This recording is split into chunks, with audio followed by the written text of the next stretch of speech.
Welcome to the Ghosthack live stream, where I'm going to be making hybrid trap. I can see there's a few of you guys in the chat already. What's up? How's it going? Howdy do. Top of the morning to you. Now, I guess I should just go ahead and get right into this because I have a few ideas of what I want to do. And I want to make sure I keep an eye on the chat while I'm doing this stream as well. So if you have any questions, feel free to shoot them in the chat. Can you do a sound design tutorial? Today's your day, because I am probably going to be doing a good bit of sound design right at the beginning of this. I think this is some of the most fun parts of starting a track right off, is that I like to start with sound design, and I like to start by making super cool sounds. But let me make sure that everything's running up. Hey, how's it going? How's it going? Everything's healthy. It's going good. We're looking good here. Nice. Let me know if there's any issues. Let me know if my voice needs to be louder or anything of that sort, but it looks like we're all up and ready to go. Okay, so hybrid trap. Just want to go right into this. I think I want a semi-fast tempo, maybe like 160. Maybe it can be like drum step, but like turn it into trap. That could be fun. Hey, how's it going? So cool sounds, cool sounds. There are a lot of ways, obviously, to make very interesting sounds, but I think resampling has been one of my favorites recently, just the most recently, resampling. And there's plenty of ways you can do this. I kind of want to,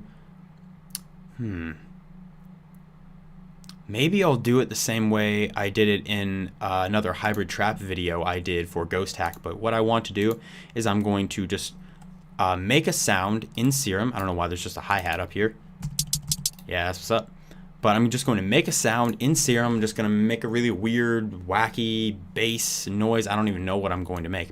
But I'm going to render it out, and then I'm going to resample it and do some weird stuff to just make it really strange. And that's really going to aid us in our production of this track today.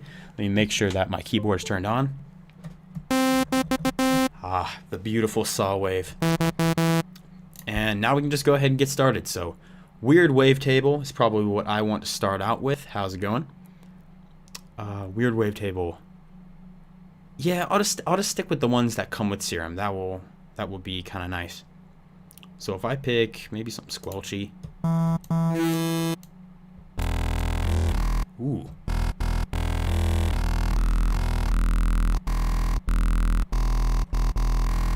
This one's cool because it's a mix of like squelchy and wet, but still harsh and digital. So if I go like this, it sounds like garbage. So let's slow it down a little bit. Then maybe we can make some steps. Like that could be kind of cool if it's just kind of randomly stepping through the wavetable, and each one's at a slightly different point.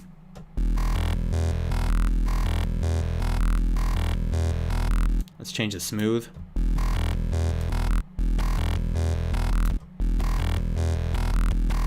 Hey.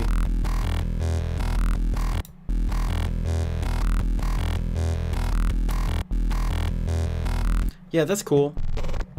I can work with that. I can see what I can do with that. Let me make sure I'm looking good. We're all looking good. What do I want to do after this, though? I could possibly do some FM. Ooh, I could do a thing that I kind of like to refer to as reverse FM, where it is FM. It's pretty much the same thing. But I'm going to have this actually be the modulator and this be the carrier. Now, normally if we were doing FM, I just turn down the level of oscillator B and then choose FM from B here. And we just do it that way. But I think I want to do it in reverse, even though that sounds kind of interesting, where I turn the level down for this and then the level up for this, and then do FM from A. And then turn this down a couple octaves.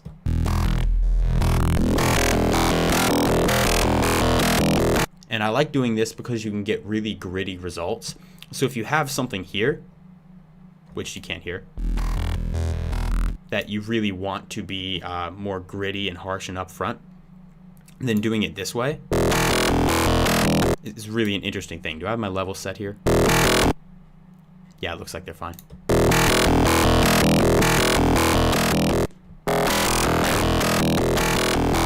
And that gives us a lot of harmonics to work with. What does FM do?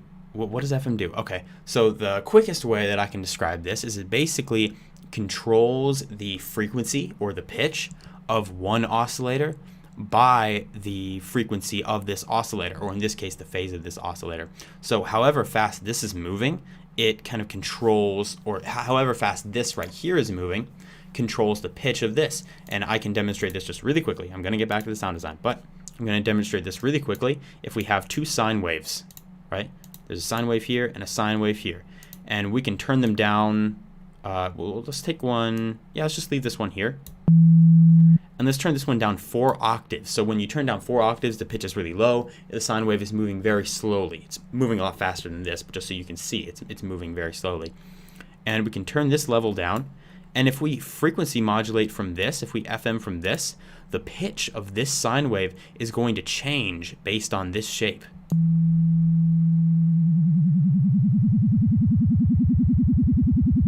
You can hear it whipping around back and forth. We can make this thing even slower. So let's turn down this coarse pitch.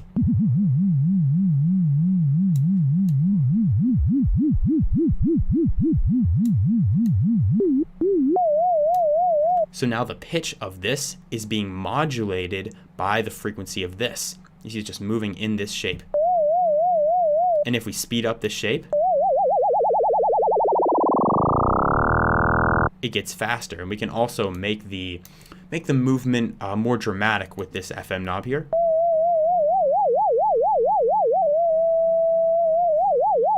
So that's basically what it does. And then when you turn it up to higher octaves where it's going much faster, it has kind of a harsher effect. And you can get a lot of very interesting results. So that's essentially what FM is doing in this case. FM is a whole different video explaining everything, but yeah. That's really interesting. Maybe we can throw a filter on this. Maybe a Combs filter or something. That could be nice. Let me see. Flanges, Combs, positive. We got to make sure B is running through it.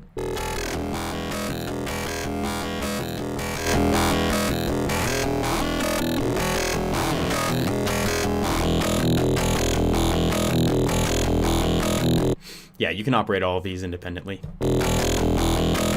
What I kind of want to do here is I want to duplicate this LFO. So now we have 2 LFOs. I just do that by holding Alt. If I hold Alt, click, and drag to LFO2, it just copies the LFO. And I want to make this even slower. Right? So it's 2 bars instead of 1 bar.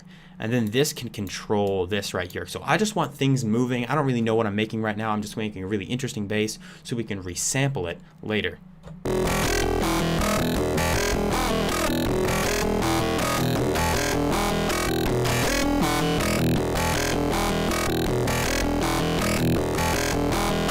So that's a really interesting pattern that we have here, and there's a lot of different tonalities within that bass. Add a little bit of dimension.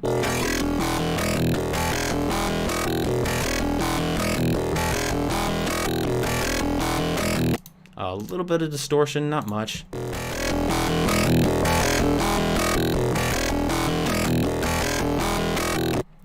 Perhaps a phaser.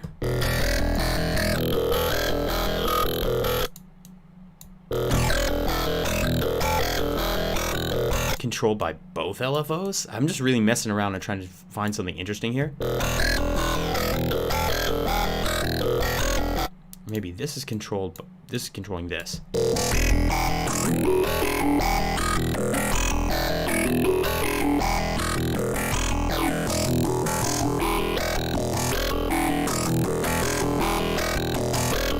That's kind of cool, a little bit of chorus. Just my really tight chorus preset, and then multiband compression.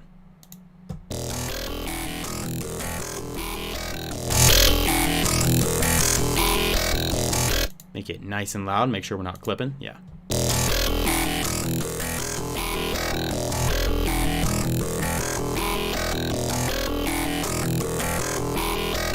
That's cool. All right, let's see what we can do with this. Let's make this in F. F is a good key. It's a solid key. Sub bass resonates very well in the key of F. Excuse me. There we go.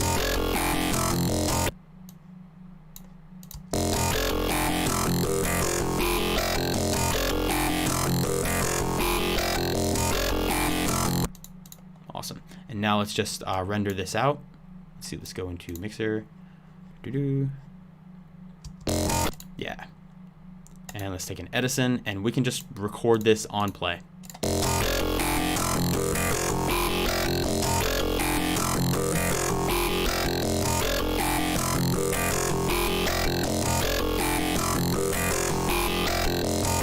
No problem, Tesseract's an awesome pack.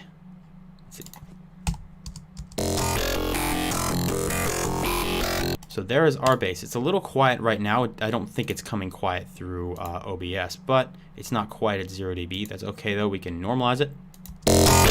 It's nice and loud. And then what I want to do here is I want to run this through a Fruity Granulizer. So where is this? There it is.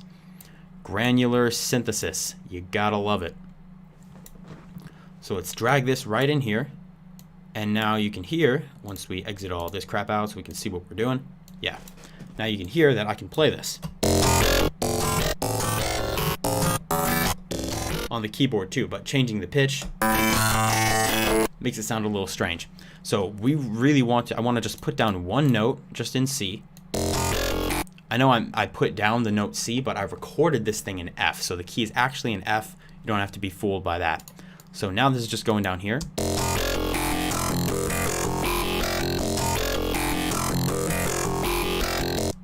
And it should just loop and do its thing if I set it to loop. Yeah. So now what we want to do is we want to mess around with these knobs. So with the Fruity Granulizer, what you can do is you can, it separates this audio file right here into tons of little pieces, right? And we can control how that separation works. We can control the pitch of the individual pieces. We can control the size of them. It's kind of an interesting concept, but basically it's controlled by these grains, and that's why it's called Granulizer. It separates it out into these little grains, right? And we have some effects here that I actually do want to use, such as the pan. You can hear it bouncing back and forth if you're wearing headphones. It's going to be really obvious, but I want to use a little bit of that pan, because I think it gives it an interesting texture. And now what we want to do is I just want to create automations for all of these knobs right here. And I think I want to do something kind of interesting. I have a MIDI keyboard right here. You won't be able to see it on stream, but I have a MIDI keyboard that has a bunch of little knobs in them that I can assign to whatever I want. So let's say that I click this right here. I click this little knob button up here, and then I click, let's do the wave spacing, for example. And I click the wave spacing, and then I move this knob. Well, that should have worked. It didn't work. Hang on. So this is here, and then, yeah, okay, there it is. Yeah. So now I have linked it to this knob on my MIDI keyboard that I'm controlling right now. Right? And I have 4 little knobs, and I want to assign it to each one. So what I want to do is I just want to play the sound, and I want to record myself just doing a little motion right here. And if you have a MIDI controller, if you have either a keyboard that has knobs on it or anything that will allow you to control it manually, you could even use like a mod wheel on your keyboard probably if you can hook it up to that. But doing it with your hand live manually, I've found is actually a really interesting way to do these things, because like it adds just sort of a realness to it, whereas the automation clips are like perfectly straight lines, and it still works good if you create crazy automation clips, but just doing it yourself, it has just a really natural feel, and you can kind of, you know, analyze it as you're doing it. It has a more humanized feel. So I want to try doing that. So all I have to do is just go Notes and Automation, hit record for that, and then we can play it.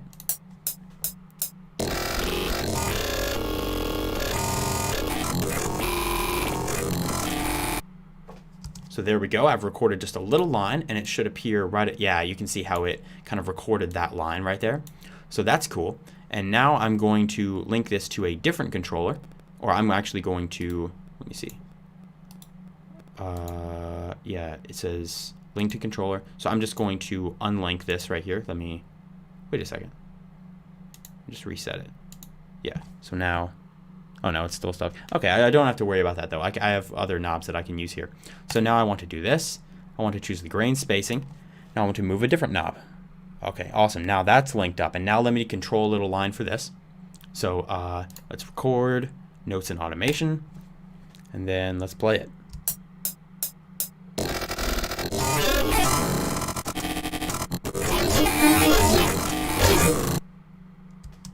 All right, so we got some interesting textures out of that, and that was cool because you could see what I was doing while I was doing it. You videos inspire me a lot. Thanks, glad you like him.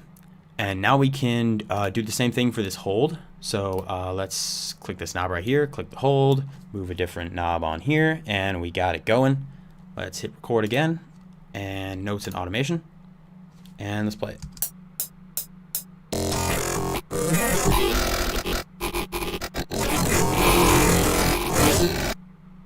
Okay, I'm actually going to re-record that because I started with it up top, which kind of didn't make much of a difference. So I really just want to re-record that because I think I can do better. So let's try it again.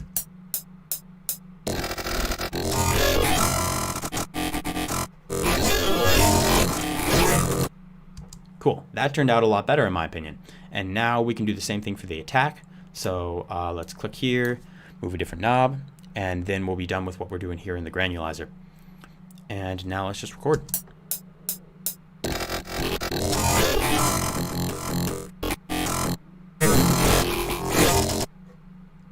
All right, so some interesting stuff that we have here. I could have made this longer in retrospect. I could have had kind of a longer automation, but we have this right now.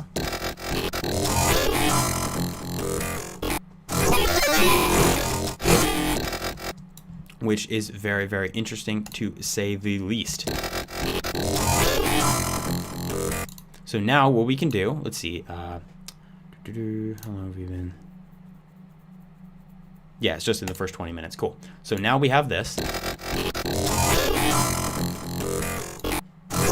And what I like to do is render this out and then see if we can create something resembling a pattern, or at least an idea with this sound right here. So right now I'm going to just throw some basic effects on it, meaning an EQ.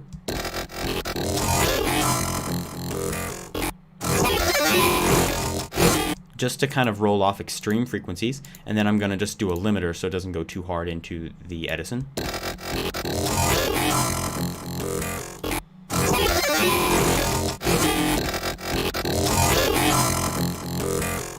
We're going to add more effects on this later, but I just wanted to chop off those peaks before we record it right here. I'm actually going to use a different Edison so we don't mess up that file right there. And now we record on play.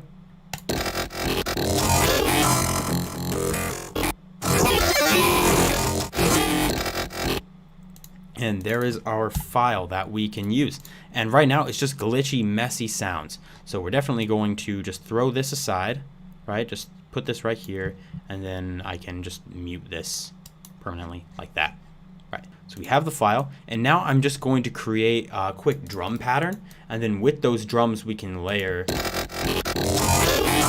use that to create a pattern. So I just need some drums that probably not too complex. I just need basic stuff. So I'm going to actually go in to the exclusive drums pack from the Ultimate Producer Bundle 2020, because I think it has some pretty good drums. I'll find some good stuff. Glitchy stuff, heck yeah. Probably hard and heavy kicks. I want this to be some heavy hitting hard trap.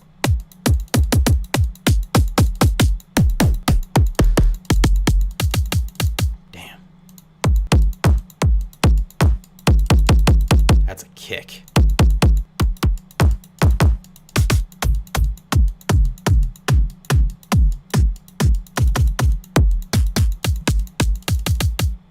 That's really tight, but it almost seems like more like a drum and bass thing. That one smacks. I really like this one. I don't exactly know why. I may replace it, but I kind of like how that sounds. It's got like a smack feel to it. And I can actually go in here and I can shorten it because it has a nice tail. It's nice and bassy, but I can kind of bring this down. That could be good if like an 808's under that. That is a kick. Please don't delete this live video later. No, it won't be deleted, right? It will stay. It will stay. You will have this later. Could probably take out a little bit of the high end as well. Let me see. There's this EQ right here that I can use. Okay, and now let's get snares. Let's see, snares and claps. So I don't know what all would be good for this, but let me just go into the hard and heavy snares and see if I can get something as far as something that's less trappy and kind of more not dubsteppy sounding, but something that's just a little different. Like, that's a nice snare, but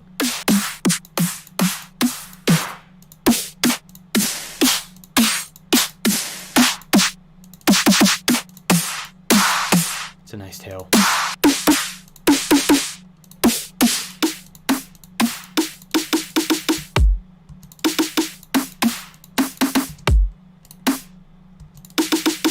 Kind of want to use this as a layer because I don't want it to be just the kind of trappy snare. Use a pan snare, that'd be cool.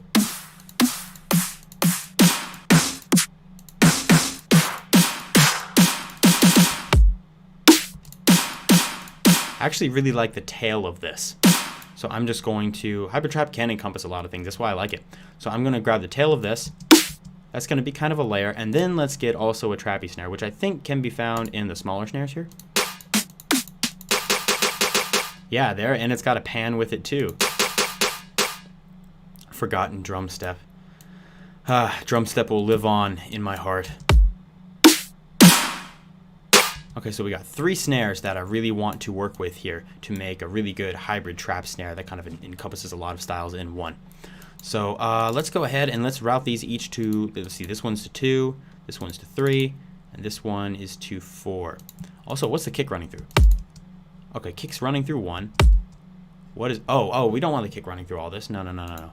So let's just delete this because we've got all the files we want. Actually, well, we do want to keep the Edisons, so I'm just going to zoop that all the way over here. And then the kick can be routed not through 24, but through like 5. Then let's take 5 and move it back here. Yeah, okay. I do have a limiter on the master chain that is causing the snares to sound so terrible. But on the kick, honestly, I'm just going to leave the kick as is. That kick sounds pretty good right now. But the snares are a little different. First thing I want to do here is I do kind of want to lower this a little bit right there, maybe make this less harsh. Because I really want this one to be a little more subtle. Maybe we can pitch it up a little bit. We have this one. Oh, hang on. Which I just want the tail from. I don't want anything else from this, so I just want the tail. So let's edit in Audio Editor, and then just like that, and throw that in. And this can go through an EQ, so we can cut the lows. That's just a nice tail. And now let's pitch it up, maybe. Nah. Now there's this, which has a pan to it as well. And I think I might actually run this one through a wave shaper to get louder and harsher. Kick was legit, yep. Trying to keep it alive. See why everyone uses FL Studio. FL Studio is a good DAW. I've also used Ableton. Ableton's another one of my favorites. Whew, that's a lot of tail right there. So we're gonna have to control this tail, probably just by lowering this guy a little bit.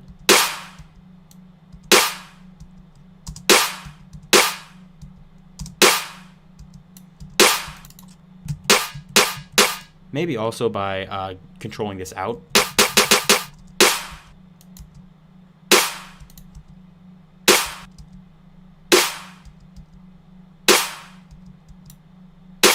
Cool. And now what I'm also going to do is I'm going to create just a bus channel for all this snared. We're going to call it snared. And this one right here is going to be kicked. And now all of these snares are going to go right into the bus channel snared. So we can route all of these to this track only. And now all of these channels are going right into snared, which is of course clipping. So we're going to throw a wave shaper on it to just hard clip anything above 0 dB, and that is a snare right there. This one right here could have a little more stereo width. Let me see, reverb. A little bit.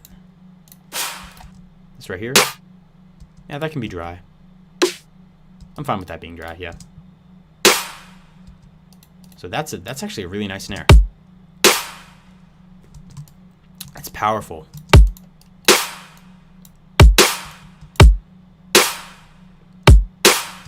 I do, however, kind of want to sidechain the tail of the snare to the kick. So what I'm going to do is the tail of the snare is in 3 here. So I'm just going to sidechain to this track and then go into 3. Let's use affordable, yeah. Talking about DAWs. DAWs are good. I like DAWs. LMMS is also pretty interesting. I downloaded it and tried it out. It's kind of tricky, but it seems like it took a lot of inspiration from FL Studio, and I feel like if I took time to learn it, then it really wouldn't be a bad DAW. So let's go in here. Also, let's make it not limit.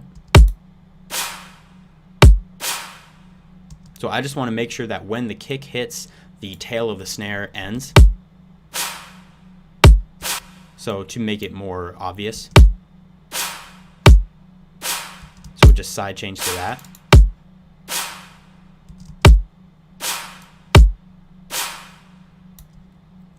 So that's cool, but the hit of the snare will not be sidechained. But that's just kind of details that may come up later.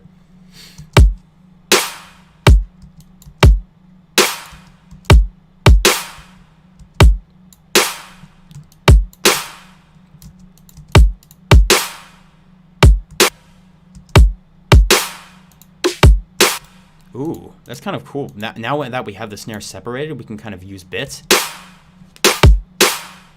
Ooh. Okay, so cool. We have a little drum loop and we have these basses here.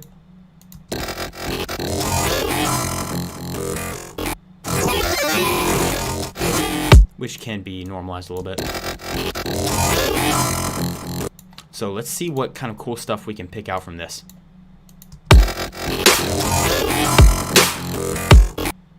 I'm hearing a little bit of the original pattern right here.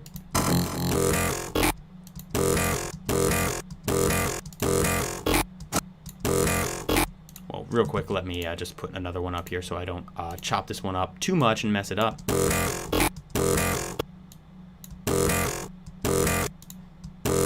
Which is just this.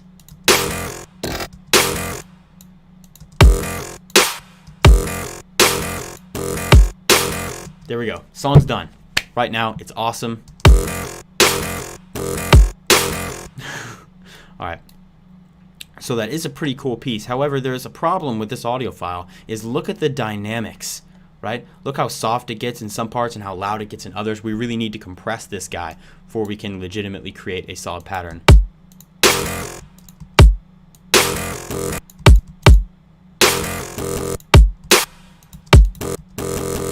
See, that's just a cool sound. I wouldn't have really made that if it wasn't for, or gotten that idea if it wasn't for just glitching things out and seeing where the music would take me. But let's route this into its own track. Let's just throw this into 20. I usually like to start my basses at 20 and then everything else comes beforehand.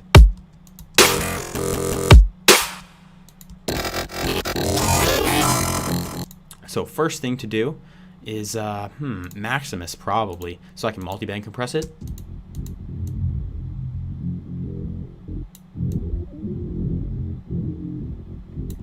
Actually, no, before Maximus, I want to put an EQ so I can cut out the lows, or the sub. Because we want to add a separate sub with, of course, an 808. Let's go right there. So Maximus's lows will be these guys. Now let's just make sure these are compressed.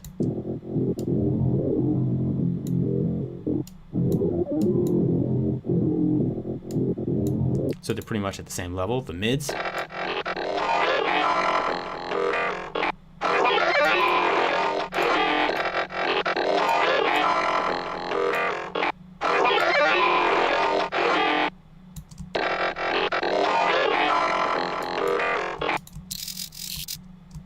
And the highs.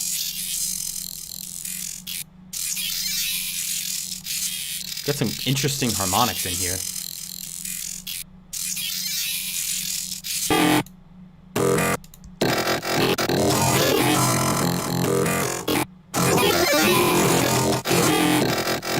So that's a little bit of compression there. We could also...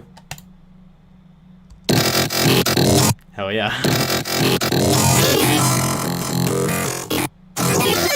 Soundgoodizer, man. I can't not. People cringe, but I can't not. I can't. Vocodex, maybe? Ooh, that's fun. Let's do this one.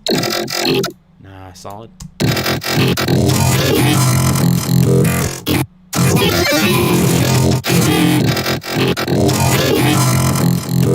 It sounds so thick.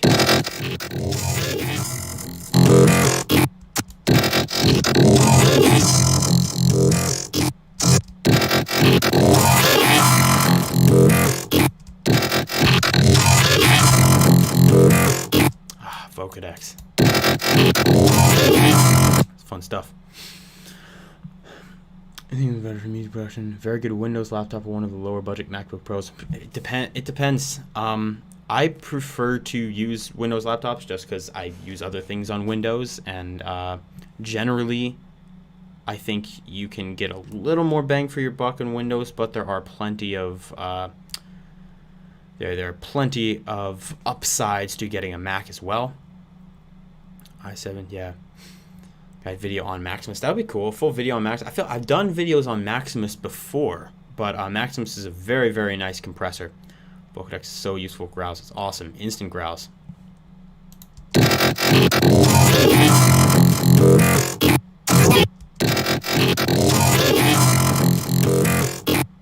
Yeah, Vocodex before the compression. It's kind of a good idea here.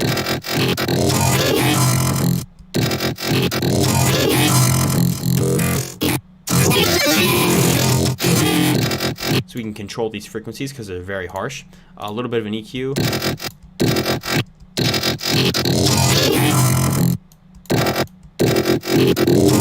Because this spot right here was a little bit annoying.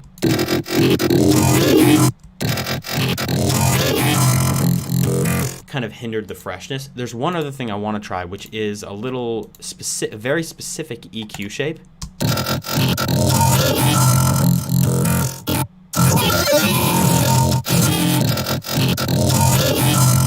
This is actually something I took from Ableton's phaser. Is I actually analyzed the frequency poles of the phaser when doing things like making virtual riot and Skrillex growls. You usually use the phaser to get a really gnarly vocal sound out of them, and I mimicked that with this specific EQ.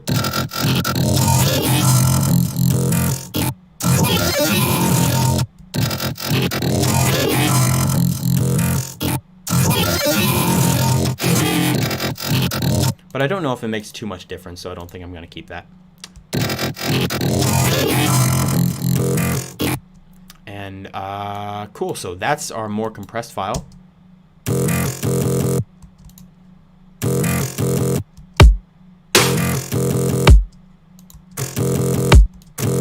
There's just a cool tonality to that.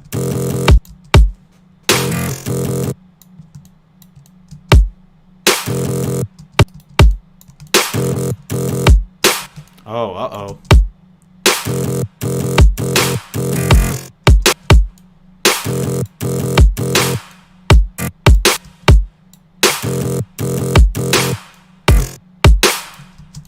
That's an idea.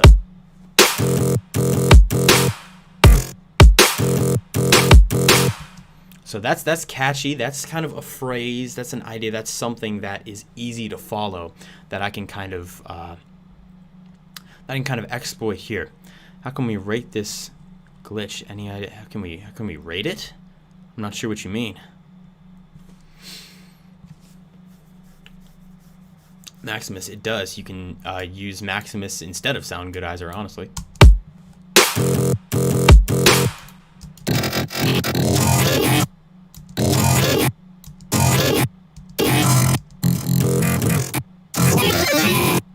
See, right here is really just... That's just crazy. crazy.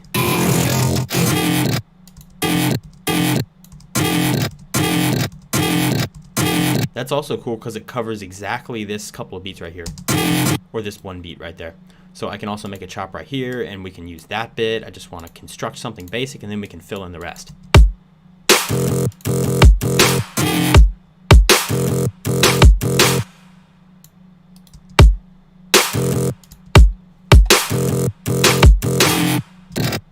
And then we can put a different part at the end right there, so we can have kind of a fill at the end. I'm not really going bass by bass in this drop. It's kind of Picasso, just kind of throwing things in as we do and stacking things up together, just seeing what inspires me.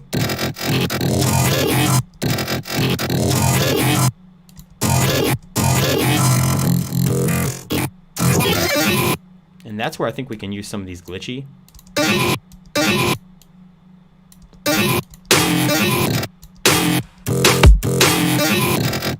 Not right there. Let's use this tool.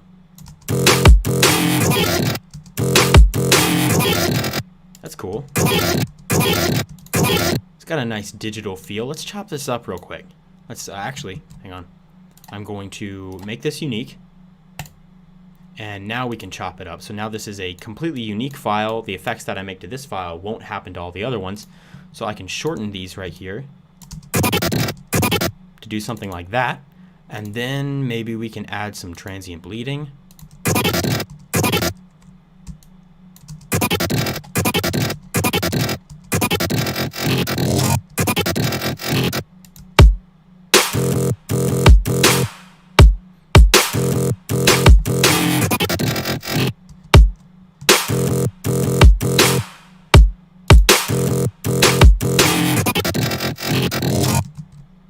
Weirdly, I just hear this, and it sounds like it should work. I don't know if it will, but it sounds like it should work for the next little bit here.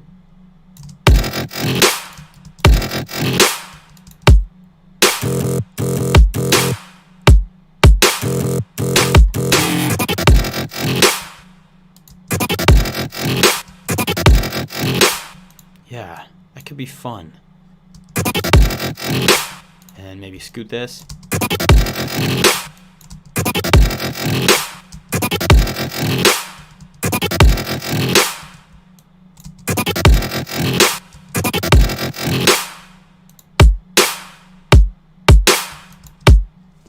Okay, and now we have to fill in the rest here.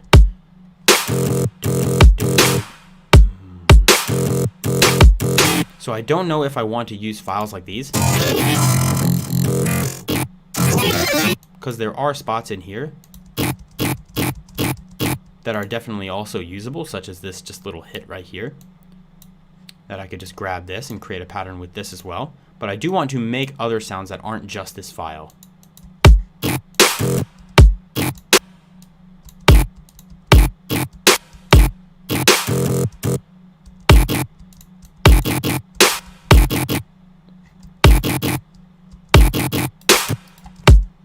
There's so much useful stuff in things like this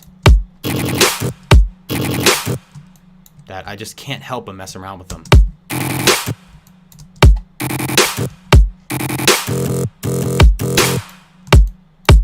Maybe that'd be a thing for right here.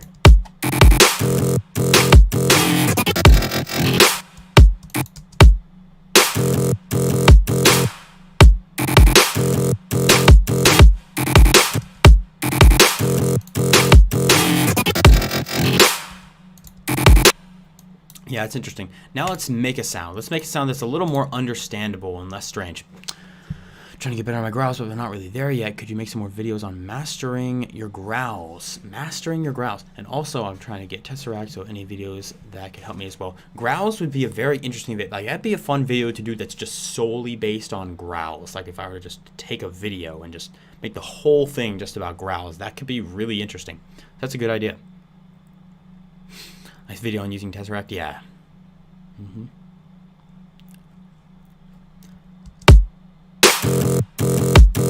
Okay, let's make something a little more understandable in Serum. So I just want this to be one note here. The beautiful saw wave once again. So let's throw one down.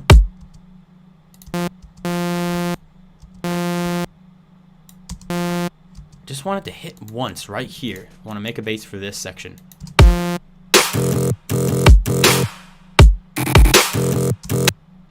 Actually, maybe we can make it twice as long.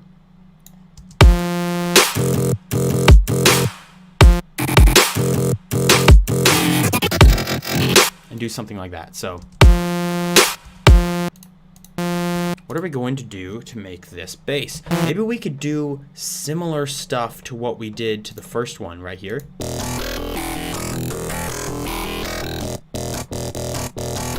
That could be really interesting. As a matter of fact, I think I'm just going to clone this, right? And now, what is this guy running through? This guy's running through 20, right? So maybe we'll take this new thing and run it through 20.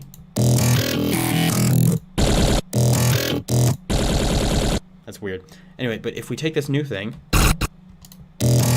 run it through 20, the same chain as the other one, we can probably just make edits to this patch right here to make something a little more understandable.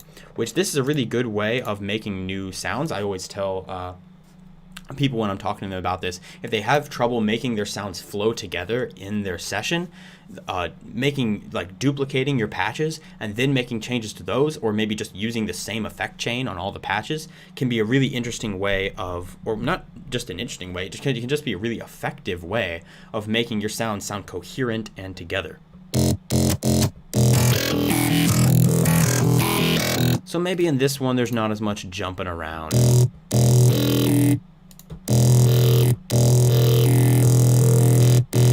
Maybe not as much phaser action. It's kind of cool.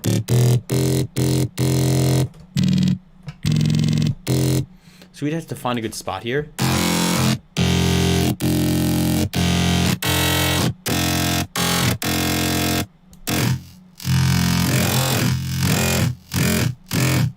Well, there's our modulation right here.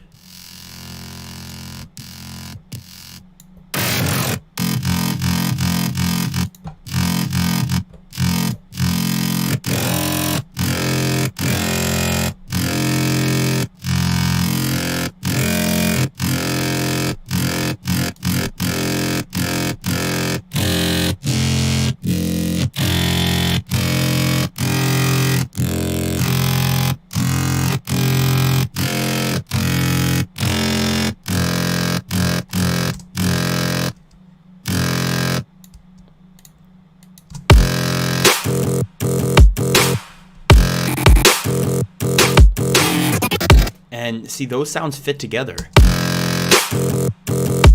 They don't sound out of place. They don't sound weird. It doesn't sound like a weird mashup of random stuff. It kind of works. Maybe watching the stream to avoid taxes. I don't recommend that, but we appreciate you watching the stream. What if I added vibrato to this? Ooh, that'd be fun. So let's make a little vibrato shape here. So LFO4, let's go into here, choose LFO4, and now we can choose the global master tune. Let's go up a little higher. That's a funny sound.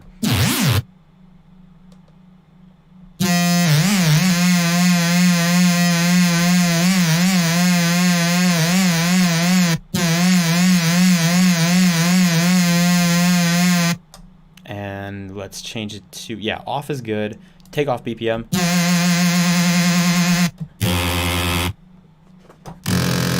That doesn't really translate.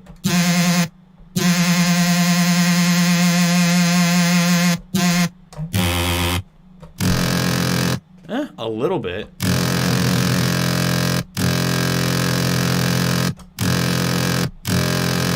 We can make that fade in.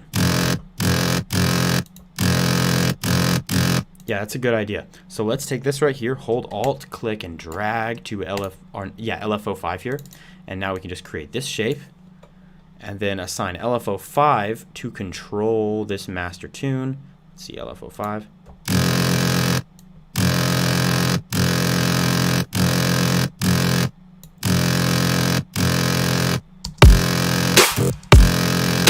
So now it's got a little bit of vibrato in there, but it needs layers.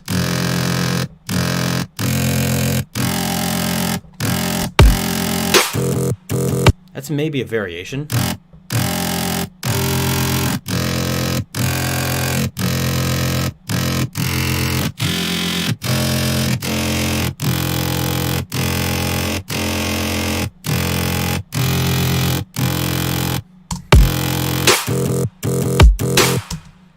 What if we did a little bit of mirror? Nah, not fun. Thought it would be fun. Wasn't fun. We'll just stick with this. And then make a layer. Because I want something that's a little higher, that has a little kind of different tone to it. Really hate taxes. Me too. They do be like that sometimes. You make a video on the Matrix for Serum. That would be fun. The Matrix, it looks daunting, but once you kind of separate it out and understand what each of these individual things means, because it's all categorized, like it's all so modular, it's very good. But once you understand what the individual stuff is, it's not as complicated. It just looks all techie and smart. Harmer, yes, Harmer all day.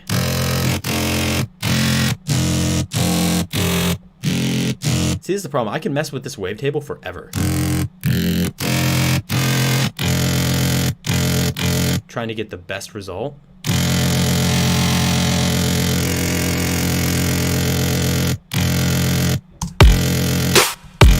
And it's going to be a little different every time.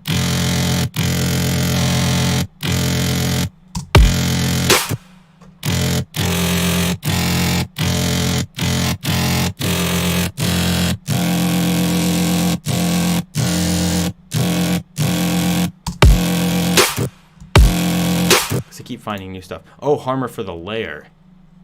That could be interesting. Although I'm not exactly sure what I want to do for the layer other than something that's a little bit higher and has some... I kind of want to do something FM for the layer is what I'm feeling, which is not Harmer's...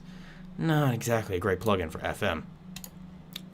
But it is a great plugin for many other things. So if we're just doing something, some higher pitched FM. I know the other one was FM, but higher pitched FM... Not that. But that is kind of fun if we change this shape.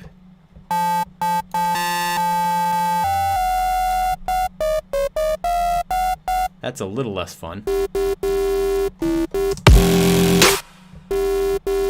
But it's got a weird wonky feel to it, and I kind of like it.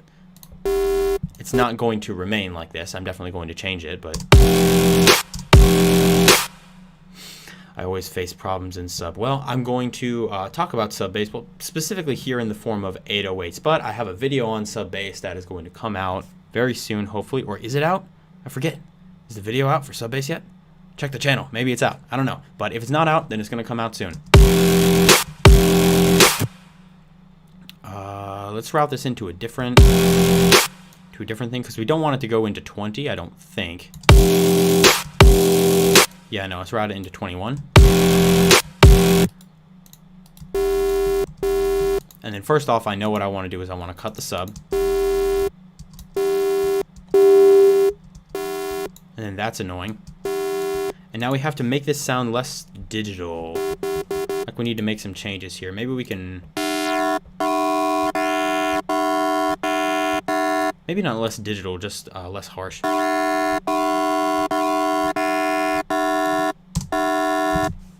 Yeah, wait a minute. Am I soloed here? Yeah.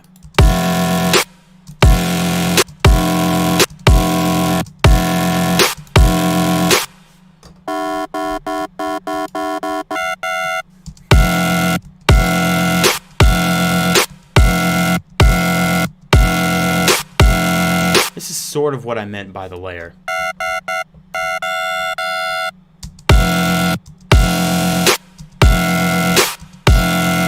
I want it to kind of be moving the whole time.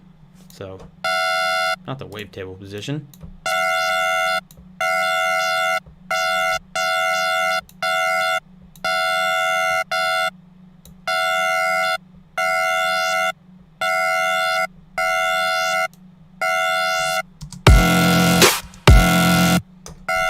And then obviously whatever I do here, no, you're fine. And obviously whatever I do here, I'm going to have to add the vibrato to. So let's do the same thing for the vibrato that we did to the other patch. There's LFO2. Let's just have it at like here. LFO2 is going to be the source. The destination is going to be the global master tune. We're going to raise this up a little bit.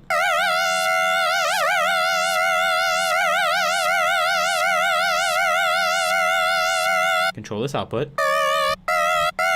Sounds very silly right now. Which it kind of is.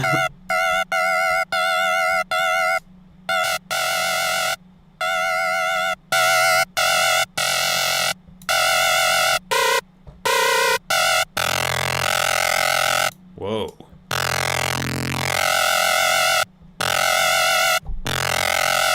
That is kind of fun.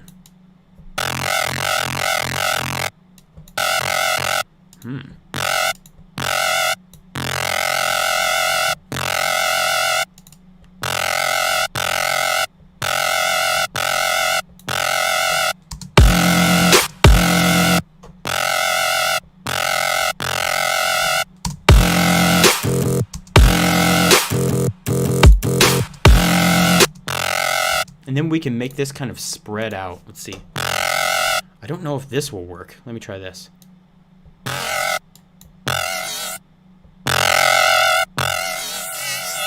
Whoa. That's just weird. There's a gnat in my face. The audacity.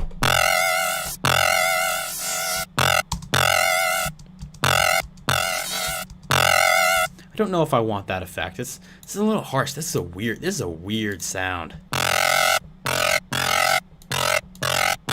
I'm doing weird stuff right now. Jeez.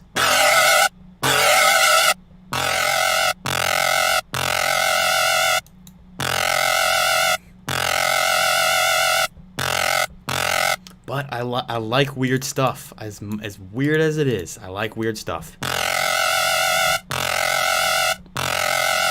A little bit of chorus in there. Should we make like a metallic delay? That could be fun. Ooh.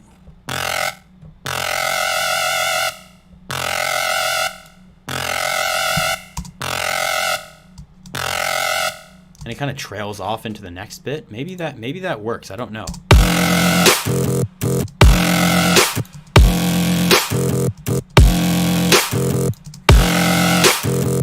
But you see how those layer together.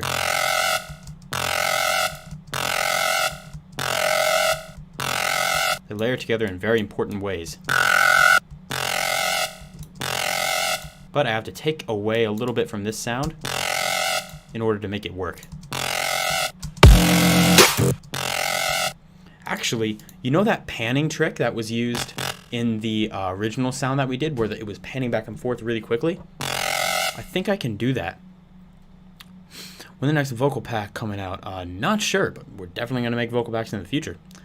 Do you do exclusive vocal packs, or would you consider it? We do not do exclusive vocals right now. Not gonna take any options out of the line later, but as of right now, we're not doing exclusive vocals. So now let me go into this plugin, Panomatic, and I can use this LFO right here. So we'll turn it on pan, and we'll turn up the amplitude. And now we can turn up the speed.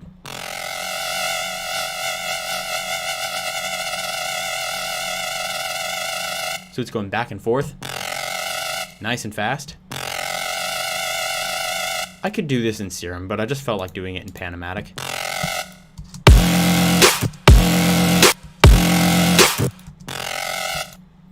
And also I'm going to make this a little more dramatic in its rise.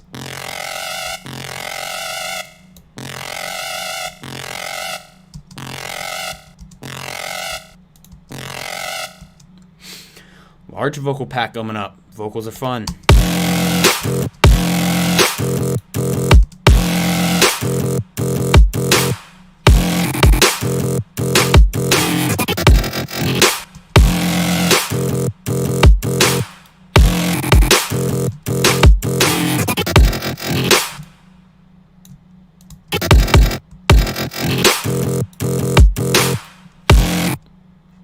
So now we can find a different spot for these right here on this side.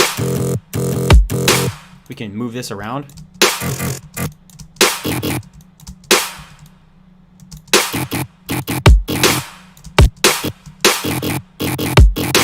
Nah, we've already used that.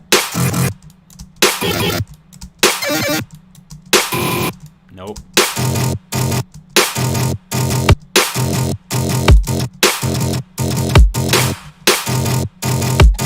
That's not a bad one. I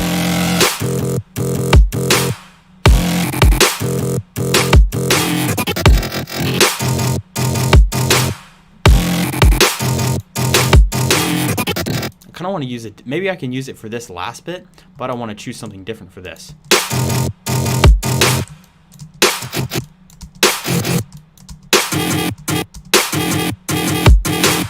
That's weird.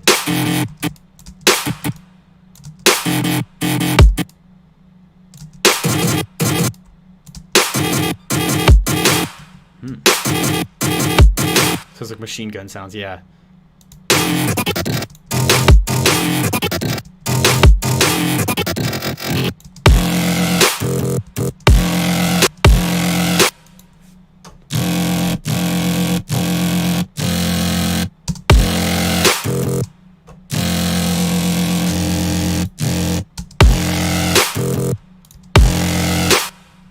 Now this one is coming through a little clearer.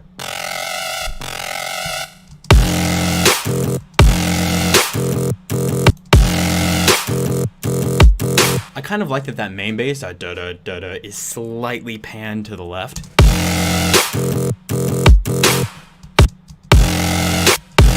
It may be unconventional, but it is pretty cool. And also I'm going to go in and I'm going to... Did not mean to do that.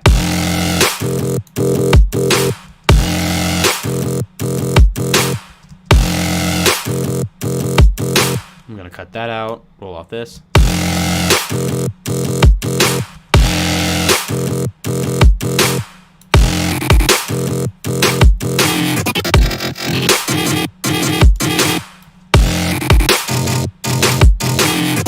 And now our issue is that these two right here are a good deal louder than this one. As a matter of fact, almost everything's louder than this one. So I think what I'll do is I'll just make this unique, and I'll just straight up turn up the volume. And then just replace it with every single one. Let's see, this is the volume turned up.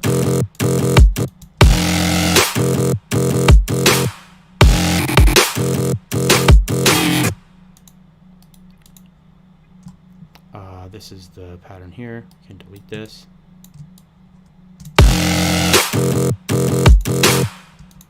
Wait a second. Yeah, okay, we're good. We are good.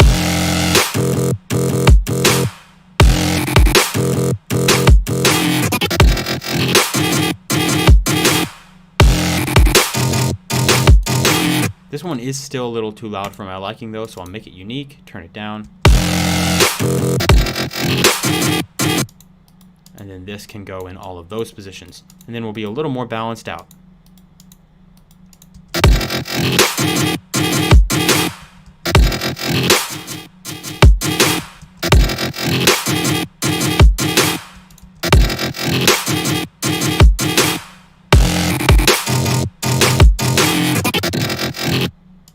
Cool. This can just be dragged over here a little bit. And now we have some interesting stuff. I still want to add more layers to this bit right here for some reason. I want to add like a chord stack or something. Just super subtle. Super subtle.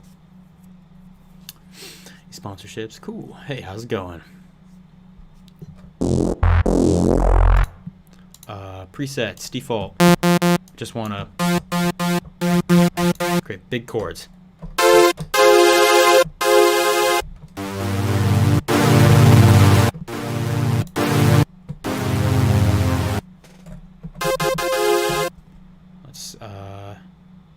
Do this.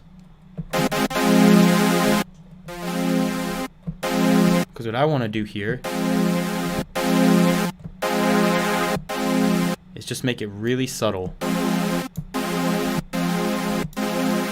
Add a little bit of vibrato.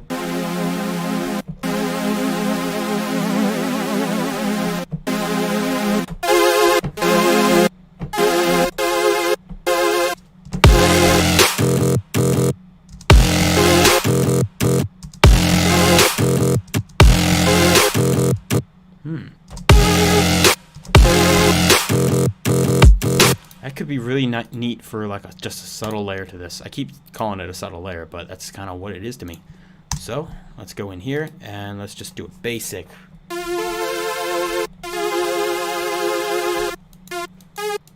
Basic triad.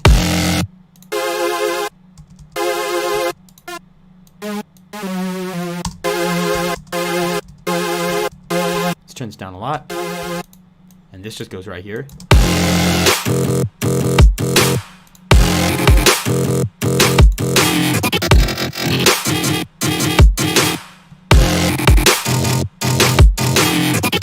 And that just gives it a sense of key as well, because all of these seem to be very atonal, and these chords will give it a little bit of melodic element to them. So what is in here? Oh, okay, that's just all the Edisons. We don't need those. Those can go way over there. Right in here in 22. Let's route this right into 22. See how y'all doing? Doing good. We got some people in here. That's cool. We're definitely going to have to limit this as far as what we're doing here. I want to take this down,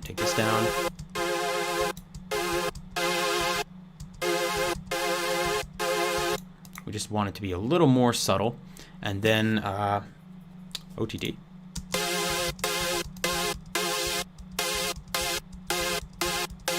Yeah, sure, why not?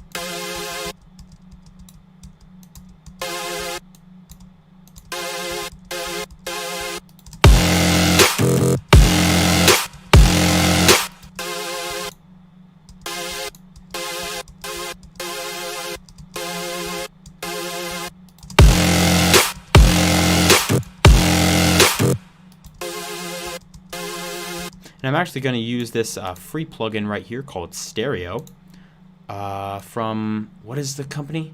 Is it Kilohertz? I'm pretty sure this is from Kilohertz. But this Stereo plugin will allow me to see the width of these chords and increase it. And when it goes into the red, you know you've widthed too far. You've increased your last. All right.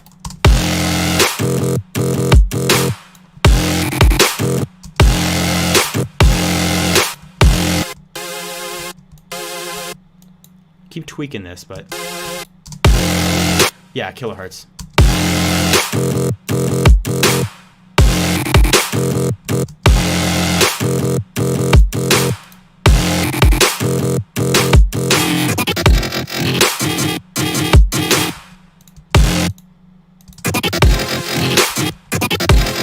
That doesn't really work.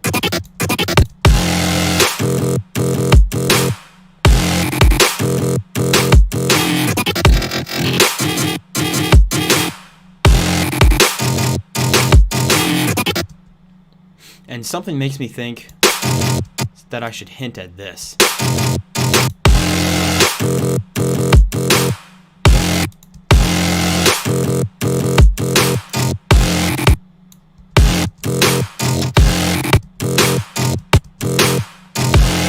Nah.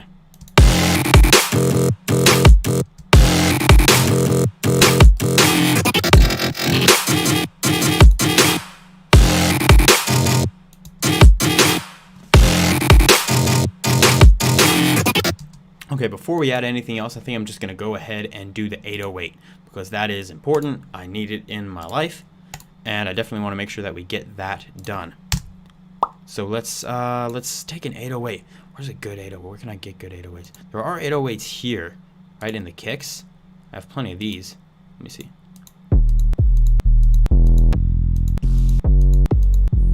Yo.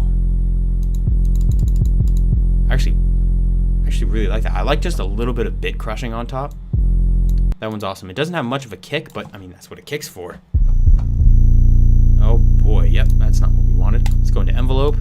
Let's kind of change this so we can control when it starts and stops. What key is this in? This is in the key of F. So now this is a good way of keying these samples, right? When you see it is in the key of F7, it sounds really good in F, right? But if you want to just make it immediately C, all you have to do is right click F on this keyboard right here, and it turns F into C, which makes this right in key. So now when I hit F on the keyboard, it's actually playing F. It's not playing some other key. So, and another thing I want to do here is I want to make sure that porta and mono are on so I can do slides. I can do those slides. Let me increase the time. So we can slide around, and I can't hit two notes at once. It'll always slide between them. Drop it like the 1948 Idaho Beaver parachute crew. I don't even know what that means. But hopefully it's like this.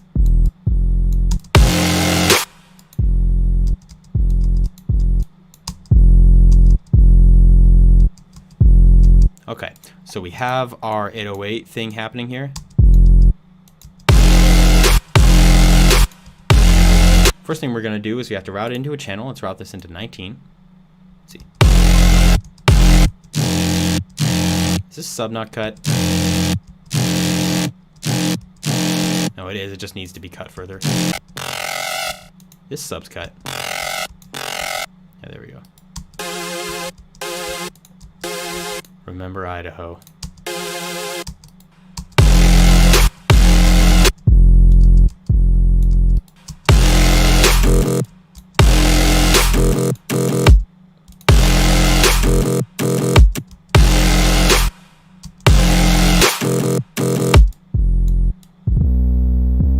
Okay, here's the thing with the 808s. What you want to do here is you want to do them high up.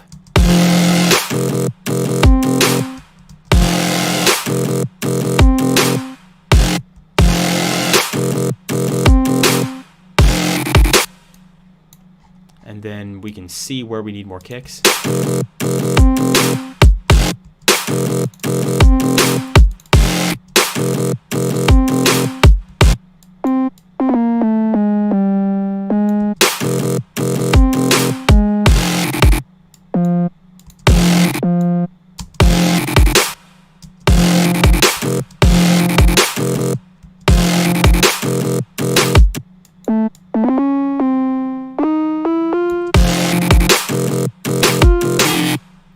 Are you even going to do intro and build up now? Maybe. I'll see what we're doing. Right now I'm just working on the drop.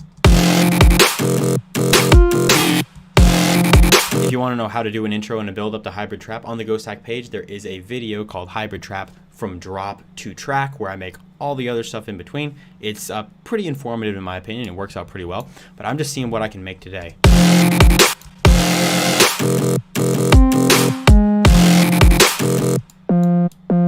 I definitely need more kicks in here.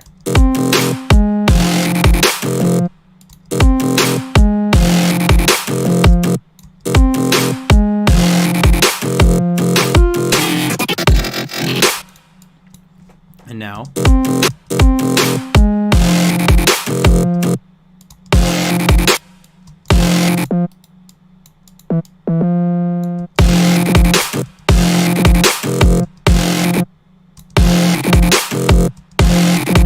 Oh wait, I'm in a weird snap here.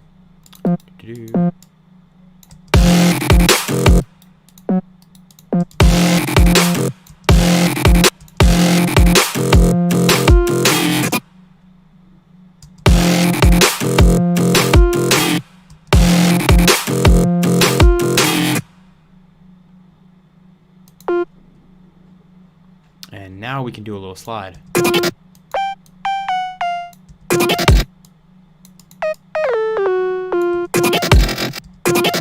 Wait a minute.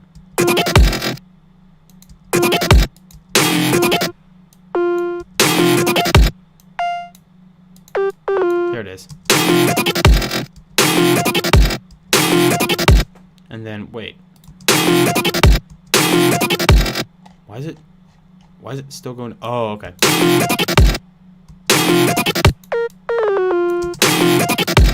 I'm too used to working with slide notes. So that's just a basic pattern of the notes we want to play.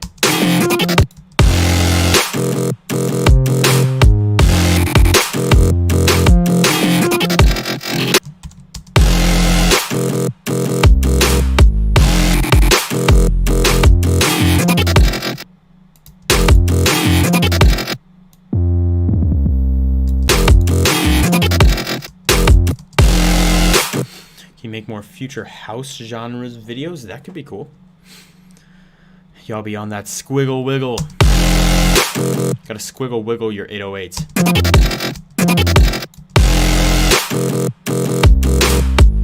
It feels weird with like no sub in here.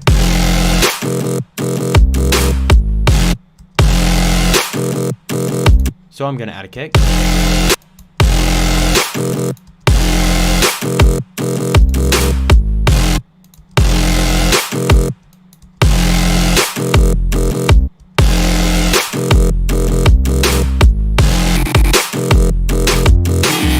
There are a lot of kicks in this right now. Look at all these kicks.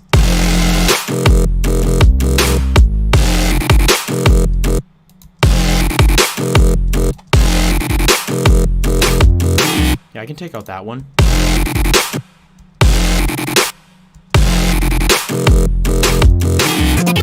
And there are definitely a lot of spaces that need to be filled here.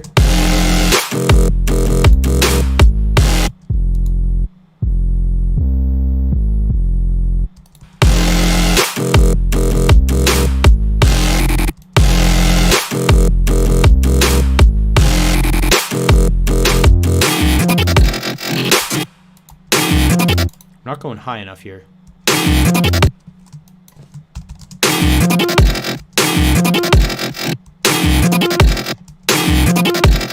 And then, in theory, it will do the same thing.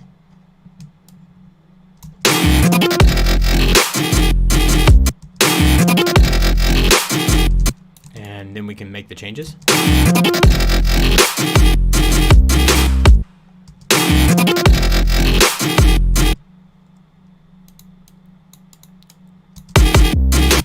Ooh, that'd be kind of interesting. To just have it go with the, have the kick go with the bass right there.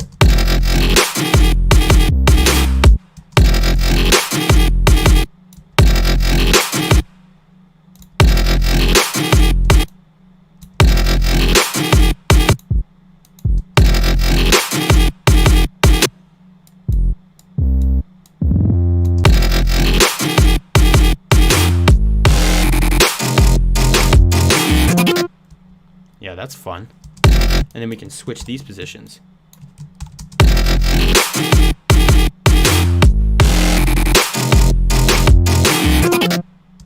So the first one it goes to da-da, and then the second one it goes to down, down.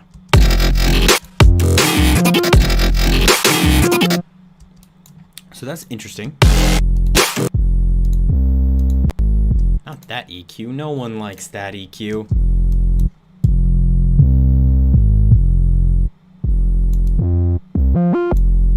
There is something I'm going to put on this 808 though. Something I'm going to put on this 808 though, which is the fast distortion.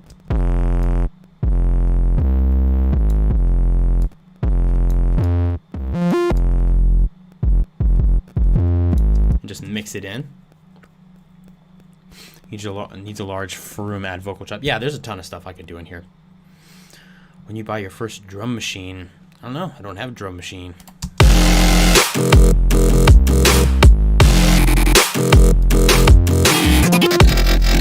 Is that EQ dead or alive? That EQ's pretty dead.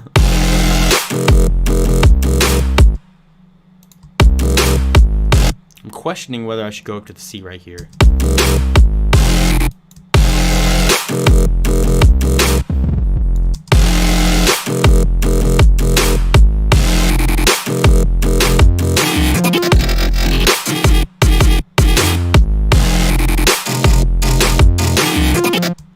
I'll not go down. I'll not go up to the C. I'll just leave it on the F.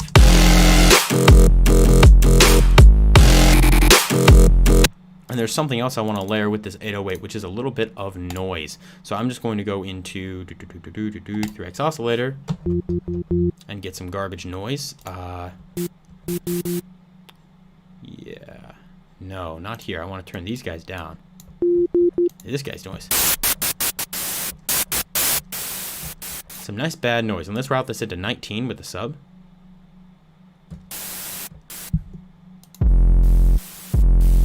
So now when we just copy the 808's pattern,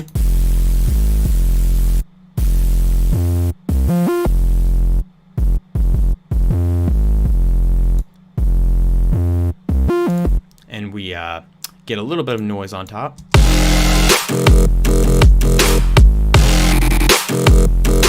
But there's a problem with the 3x oscillator noise, is that it is stereo. Don't really want stereo noise, so I'm just going to go into Serum real quick. Just enable some basic white noise, maybe the J60.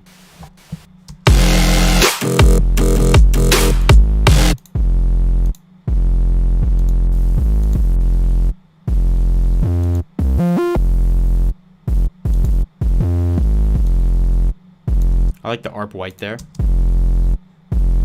Needs more shimmy wiggles. Shimmy wiggles? This is decently shimmy and wiggly, but maybe it needs just some crazy effects.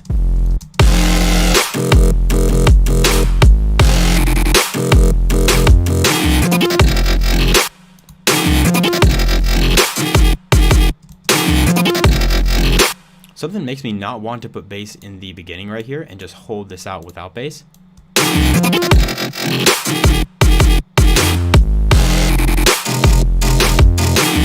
Because that's another thing in hybrid trap. You don't have to have bass hitting all of the time. There can be stuff in between where there isn't sub.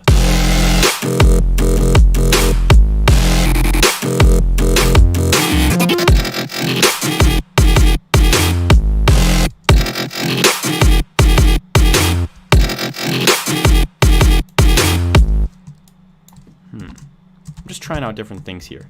What is this?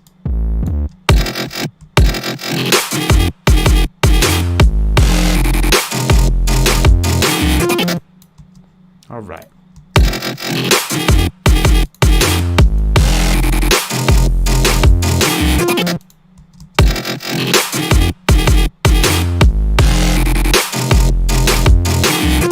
Okay, I have to add more stuff. More stuff needs to be done. So, what could I do? I saw somebody say reverb, whoosh, like reverb swooshes.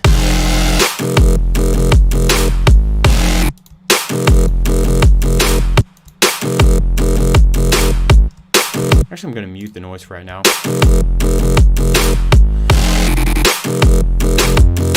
And I could see that working really well, but so many people have done that.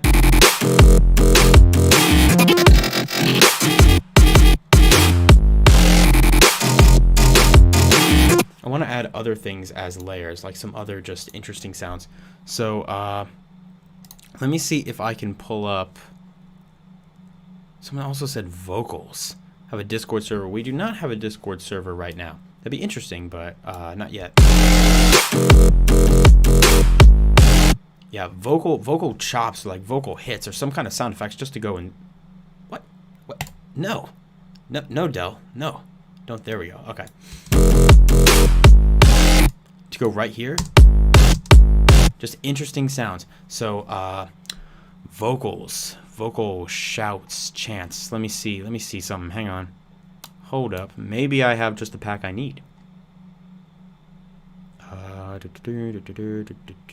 What's it called? I forget what it's in here as. I don't think it's in, yeah. This is from Ultimate Vocal Shots. So let me see if I can just get some chants in here. Yeah. 1, 2, 3, 10, 6, 7, 1, 9. Kick. These are all vocals from me that I affected.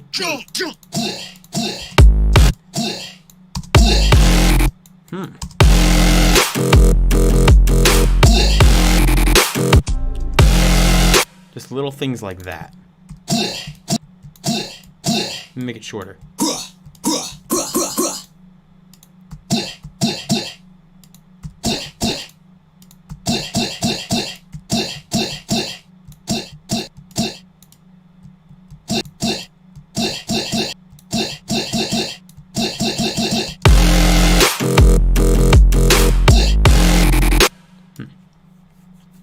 Made a track earlier sounded like kickstart was barely applied even though it was all the way up. Have you experienced this?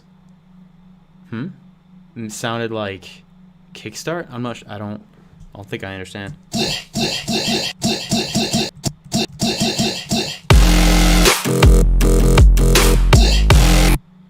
Huh.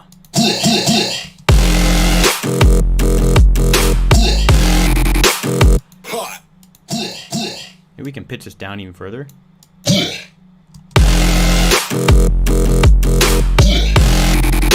And then we can just add a transient mode, maybe.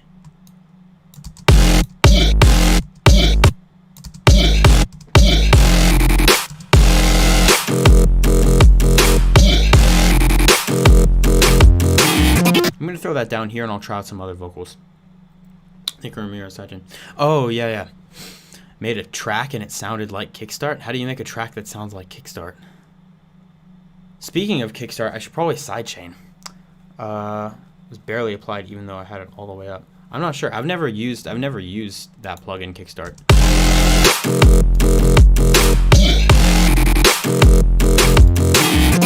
But that does remind me that I need to sidechain, so that's cool. So I'll use this track right here and call this sidechain. Excuse me? Oh, my caps lock is on. Sidechain. Nice. And now everything except the 808 actually is going to route through the sidechain here. I'm getting in the habit of actually not routing my 808s through my sidechains. And normally this is what I would do, right? But I don't think I'm going to do it here because I think that if I have a kick that lines up with my 808 properly in phase and stuff like that, then I don't necessarily have to sidechain the kick to the 808. If I do, I'm going to do it separately, right? And I think I've talked about that before, and that is a good habit to get into, to do it separately. But I don't think I'm going to have to in this scenario. So let's shift and click. And let's see, these are all routed. Yeah. So now we can go ahead and take kicked. Wait a minute. No, I'm not going to do it. What I'm going to do is I'm just going to take a limiter. There we are. Turn the ceiling all the way up.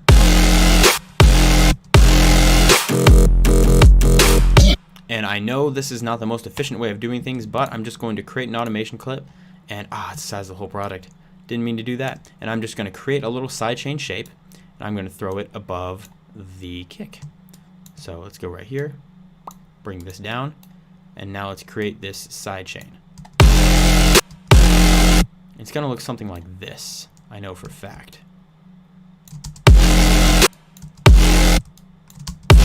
Let's make it double curve.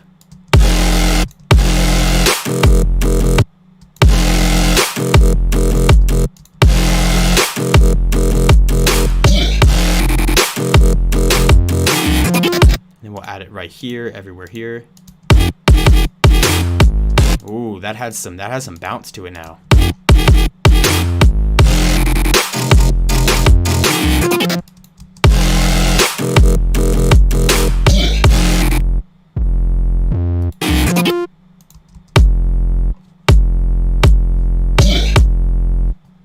Kind of works.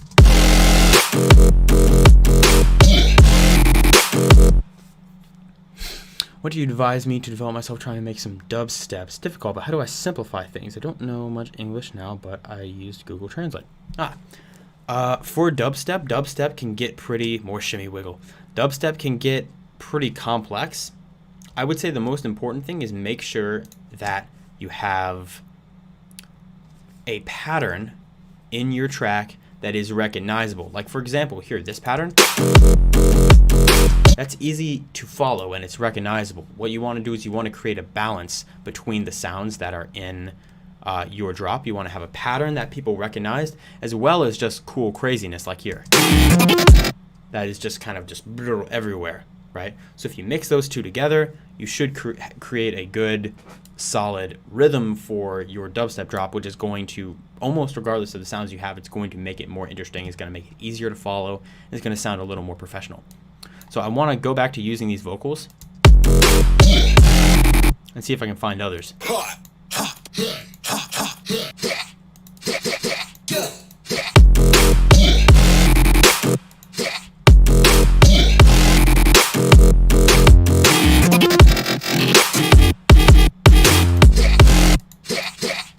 Don't think I want to use this one here, but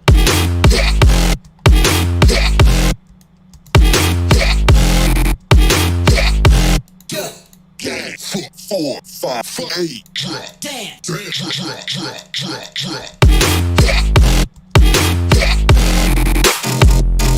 drop is also a good one.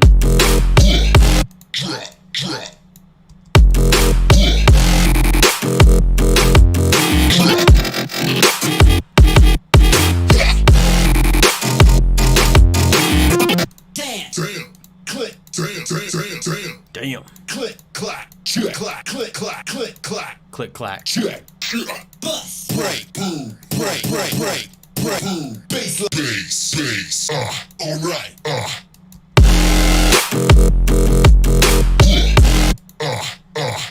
For whatever reason, I'm hearing an ah.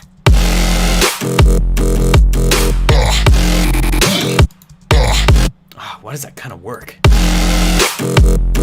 Shimmy wiggles. How do I do the shimmy wiggle? Tell me the shimmy wiggles. What shimmy wiggles? Explain.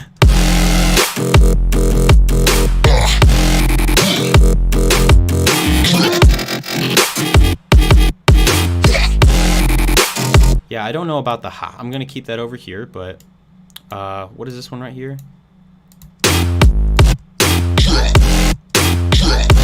No, not the drop. What is it? What is this one? Yeah, I can do that.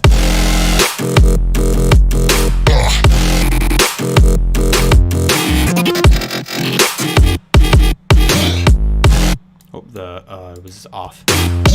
Okay, let's create a channel for these right here. I've been playing the same thing over and over again. I'm becoming aware of that.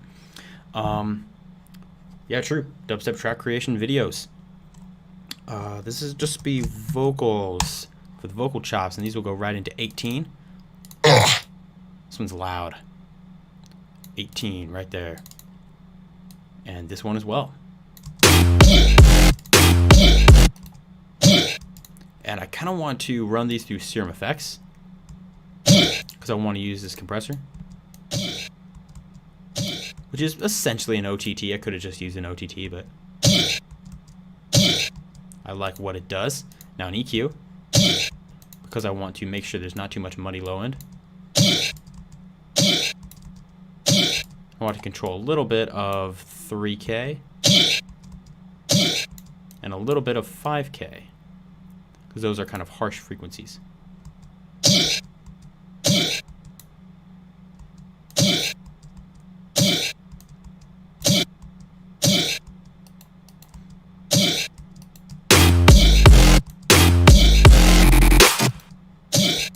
And also maybe some stereo.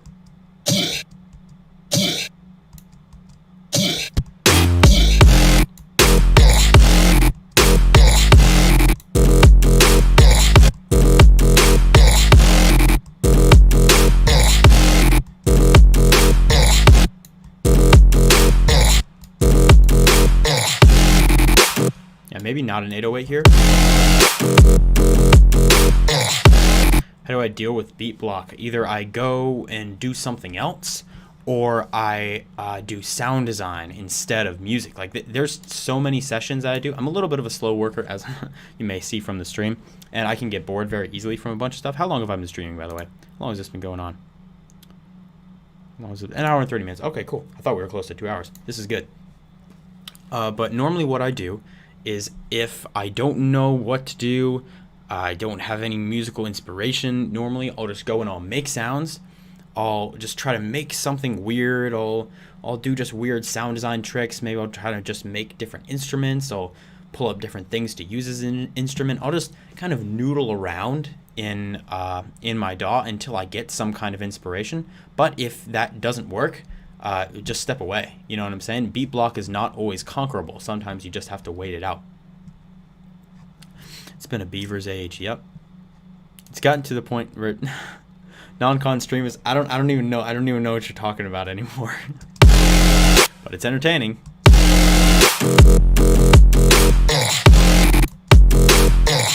This is where we need like that rise in. That I know exactly what the person was talking about with like the reverb rises. But I don't think I need to use a reverb tail, right? I think I can just use, well, maybe a reverb tail would be good. Maybe just white noise. If I just get legitimately just a piece of straight up white noise, and then I can like create different automations for it. So if I were to take, actually, this time I will take the Rake's oscillator and use this because it does have stereo white noise, and I want stereo white noise right now. But if I were to just go into just a random Edison and recorded white noise, right? So I just have a bunch of that, very harsh. And then I can kind of EQ out this stuff. I can kind of dip it down a little bit here so it's not as harsh.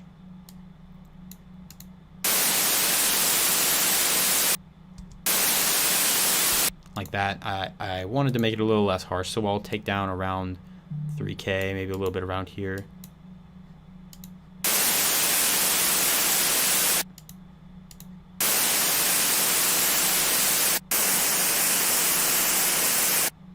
Sounds too phasey. I just want a little bit of noise that I can use.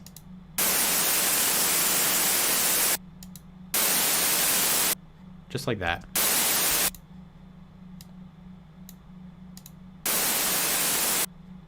And now I can take this right here and I can just control the volume of this. I really just want to manipulate the volume of this bit. So I can go crossfade, maybe. And then fade this in right here. Oh, well, the problem with that is that it crossfades on both sides. So I can't really do that. I'll just have to create a straight up automation. Although, why does the white noise itself just not sound bad? What year you start making beats? I've been making music since I was 14. So it would probably be between 2013 and 2014 is when I started in a DAW.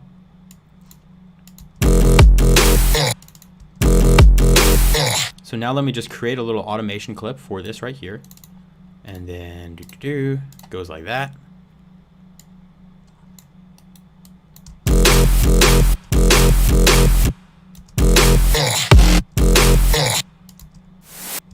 So we just have a little slide up.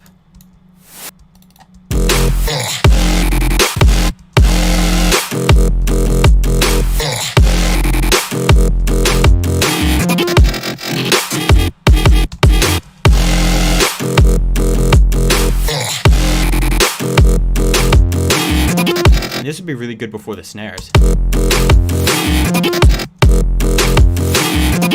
Wait, what? Yeah.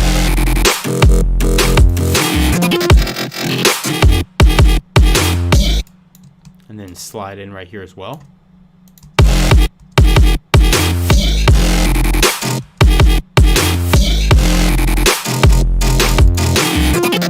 So what is this noise running through? What channel is this running through?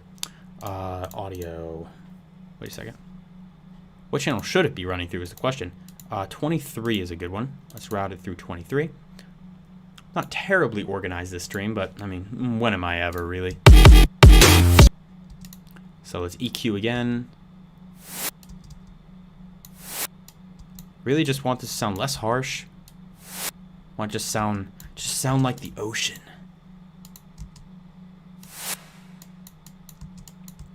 A little bit of room. Not too much. Maybe some weird like chorus. It could be interesting. Just give it a little more texture.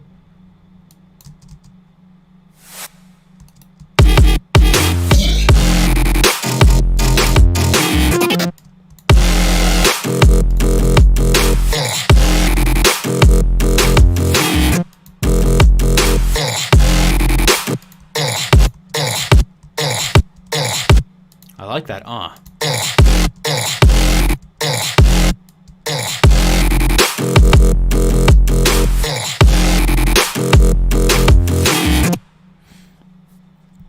Thanks for the wonderful stream. Gotta go to sleep. Have a good night. 94 on Machines 2003 and DAW, but I do Reason. Reason's pretty cool. I've used Reason several times. It didn't really catch on to me, but I do like Reason. It's pretty nice. Can you make a hardware tutorial, please? I don't got any hardware. I don't have any. Hardware is expensive. Nice Crash and Burn remix. Thank you.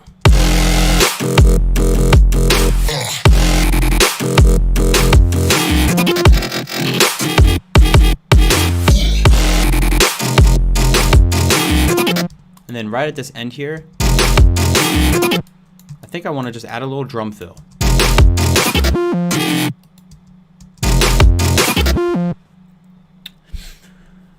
Do you ever make hardware? Make hardware? Never made hardware. I mean, I plan to get hardware at some point in the future, but that's going to be kind of an investment for me. Let me just get a quick drum fill from somewhere. Where'd be a good place to get a drum fill? Maybe this right here. Do I have drum fills in here? Forget what these sound like.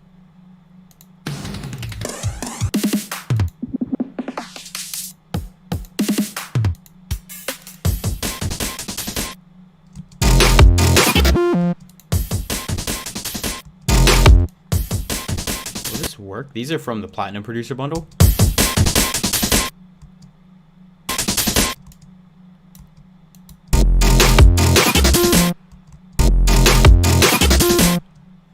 Oh, hard wave. Oh, I'm sorry. I've never made hard wave before. I like to try out all kinds of genres. So hard wave is not out of the question. One must wiggle in order to shimmeth. Well, that all depends on how we're trying to shimmeth.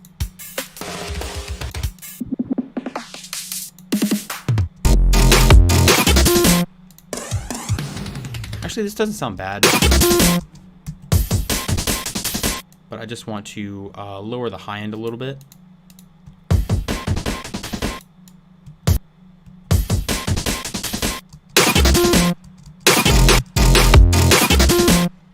Yeah, that's fine.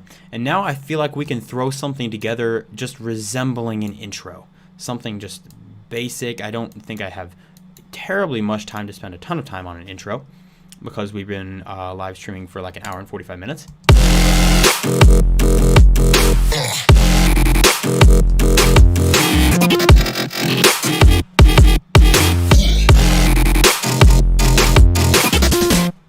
Actually, what would be really interesting is if, let's pretend, hypothetically, this was a complete track, right? And I'm working on a complete track right here.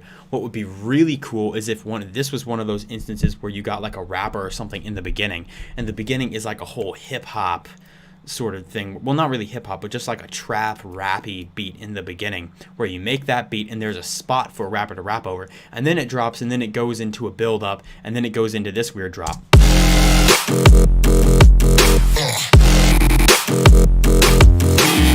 And like where my vocals were, maybe you could throw a little haze and yaz from the actual rapper that you had on the beat or something like that. See, that's fun. That's interesting. So even though I don't have vocals I could do for that, it'd be really fun to make that kind of arrangement.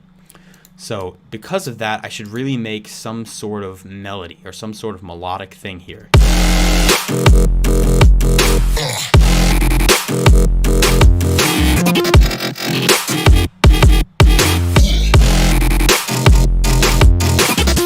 I know you guys have heard that so many times. I'm sorry about that, but this is kind of production for me. Let's figure out how we can create some sort of melodic thing. I know there's going to be some kind of pluck that I can use here. So let's open up Serum.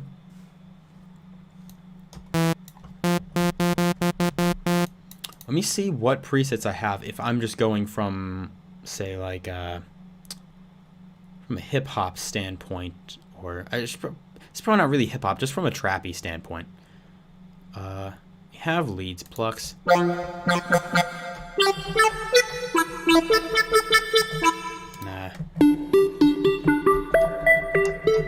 I actually really like this guy. But I'm gonna lower that delay if I can. You see.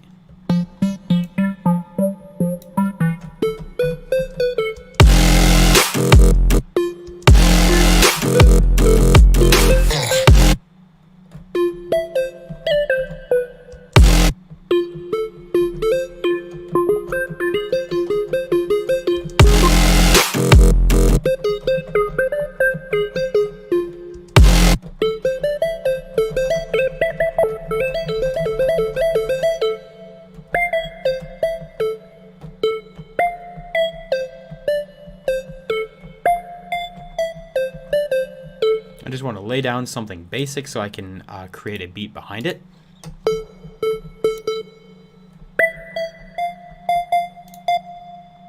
What even pattern are we on right now? I want something new.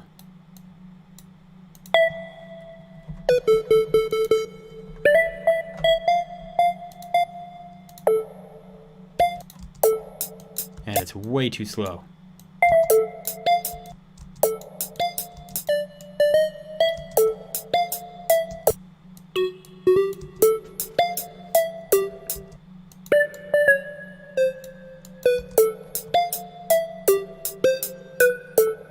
It's so simple, but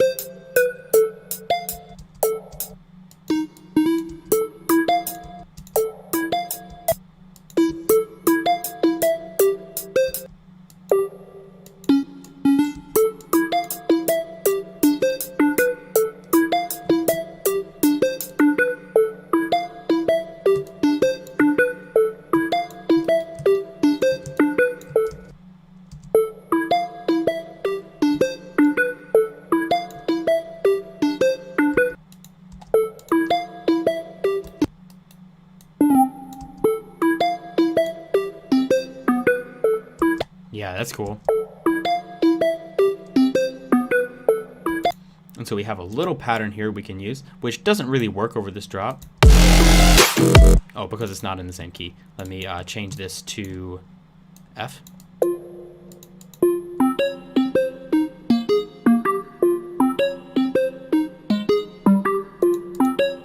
So it shouldn't really work over this drop.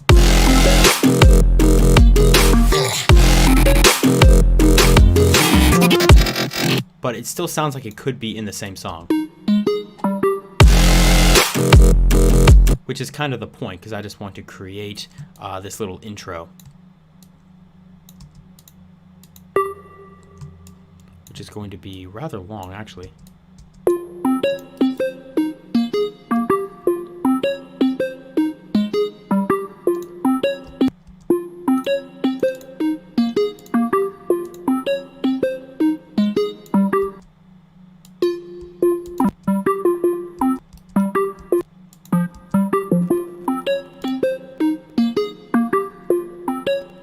Now let's create a beat to go on in the back of this. Probably not going to spend terribly much time on this. I just want to create something.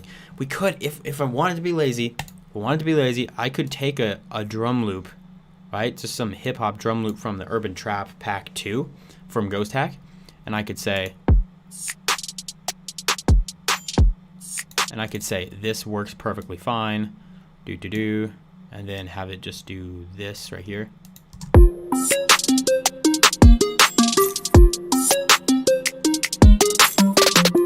And call it a day. But I do want to make something. Do you normally start with making the drop with song in the intro? Pretty much always. Pretty much all the songs that I make, I do drop first and then intro. This just gives me, I know, at least for me, a drop is harder than an intro. So I know if I'm able to get a good drop, then I know that I'm able to finish the song and do all the other stuff, because the intros aren't as challenging for me personally. And also, if you have a mediocre intro, like if you have an alright intro but a really awesome drop, you're gonna have a really awesome song. If you have a really awesome intro and then a mediocre, just an alright drop, you're just gonna have an alright song, you know what I'm saying? The focus is on the drop, and I kind of see the intro and everything else as kind of a way to highlight the drop. Do you ever do hip-hop or other genres? Yeah, I actually am starting to do a little more hip-hop. This hip-hop pack right here, this Urban Trap Volume 2, is actually a pack that I made for hip-hop, and I also made the demos for it, so you can listen to that on the Ghosthack website if you want. But I need to make a beat to this, so let's go ahead and let's lay down a kick. It's just a solid kick, this first one. There are a lot of good ones. No problem. I'm just going to start with this one, might change that out later. And then let's take a snare.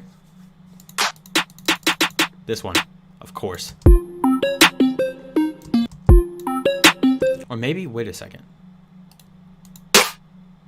No. Yeah, no, it's definitely...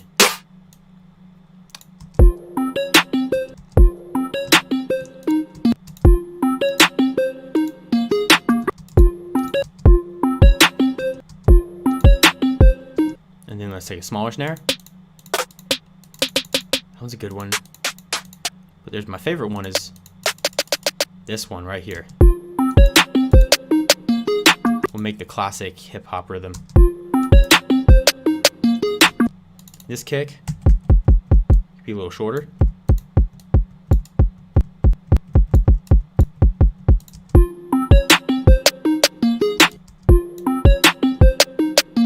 And then the kick goes here.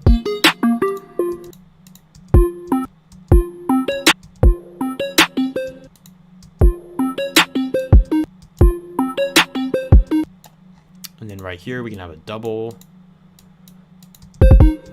Do-do-do. Do-do-do-do.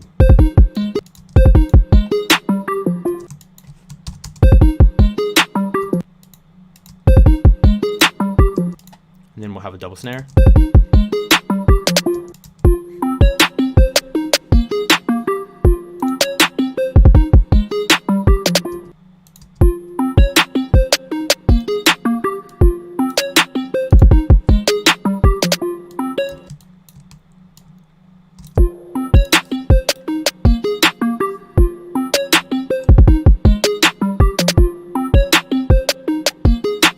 And then I really want to take a hi-hat loop just because for the ease of it.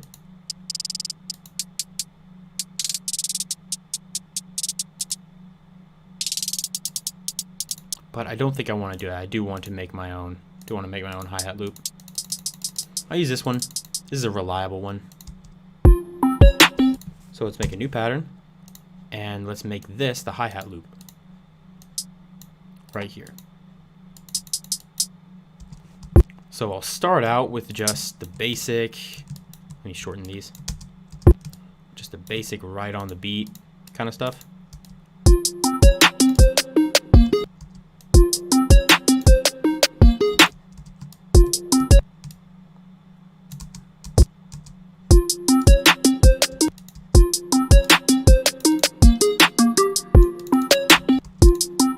And let's make sure these are shorter.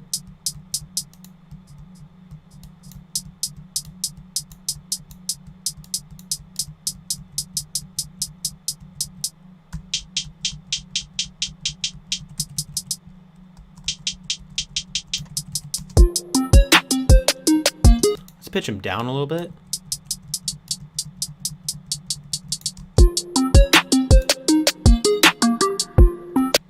And let's double these up right here. And now we can add kind of the fun little rolls. I go up here. But we need to go a little faster. Let's actually take out this melody.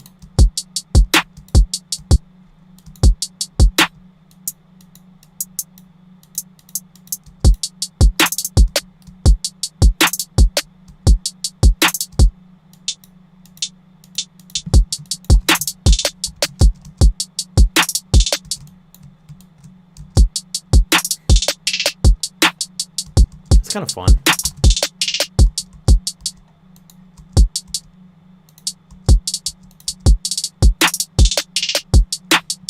Ooh. And that's what you call putting some sauce on your hi-hats. And this one can go a little slower.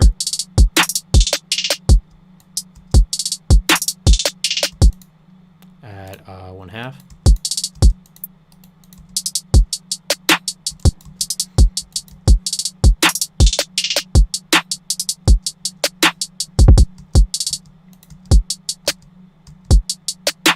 I feel like I can just duplicate this 1 over to the right.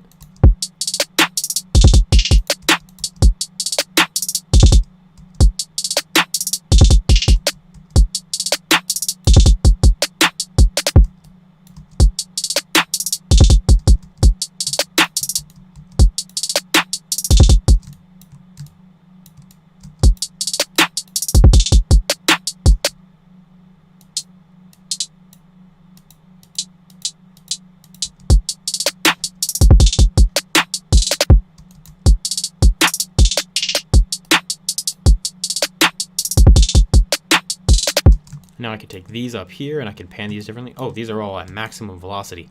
That's not what I want. I want these to be right at normal. There we are. And now we can go into the panning position. And we can select these and pan these all the way to the right here.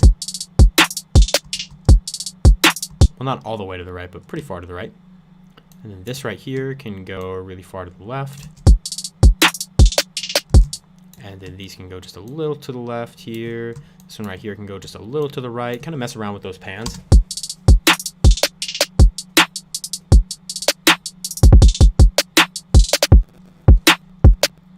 So that makes it a little more interesting.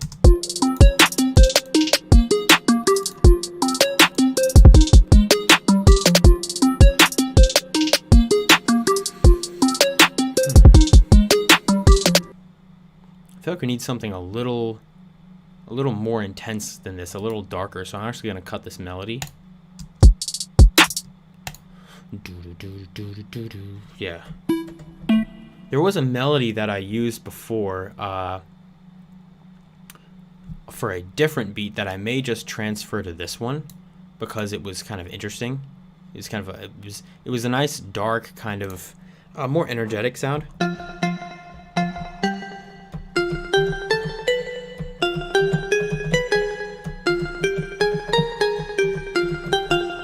And in reality, it was actually part of a melody from part of a soundtrack of Doctor Who.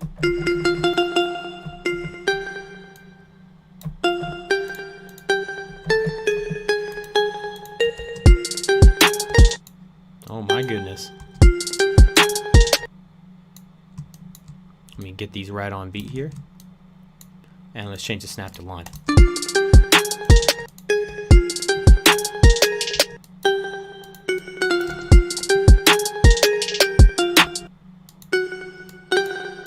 It's a little more straightforward.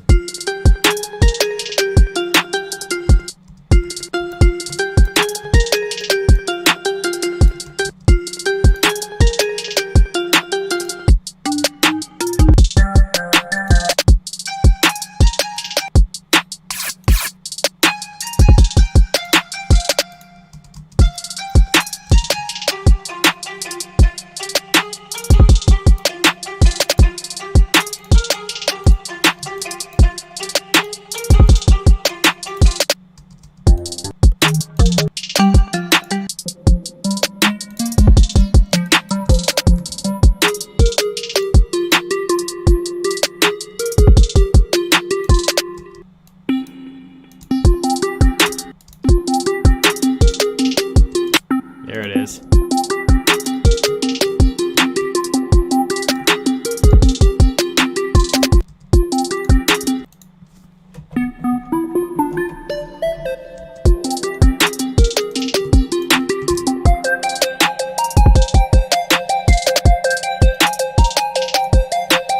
There's so much room on this.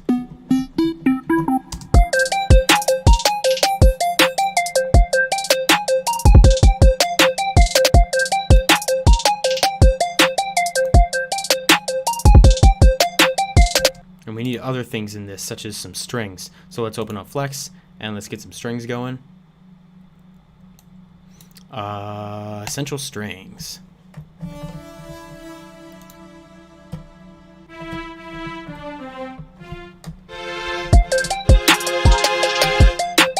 Yeah, maybe we can do them lower and make them sound kind of ancient.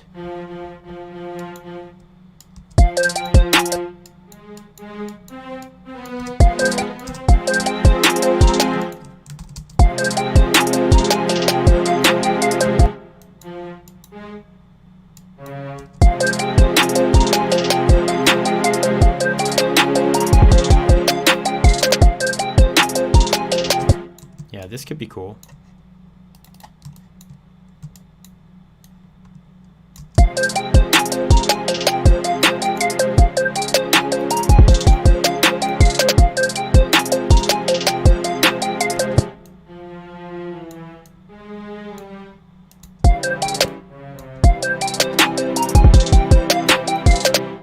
And that top melody kind of works with those strings and all those chords.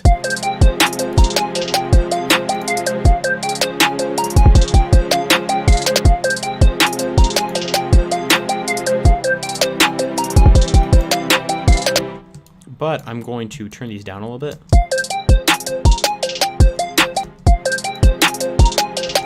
And I'm going to go up here and move this up. Let's see.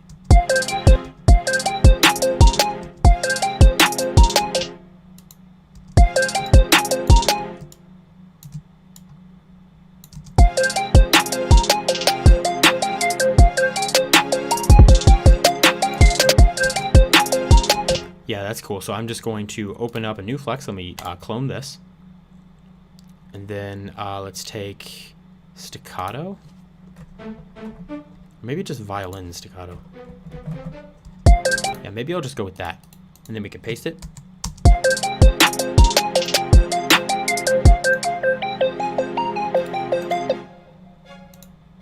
Ah, it's not loud enough.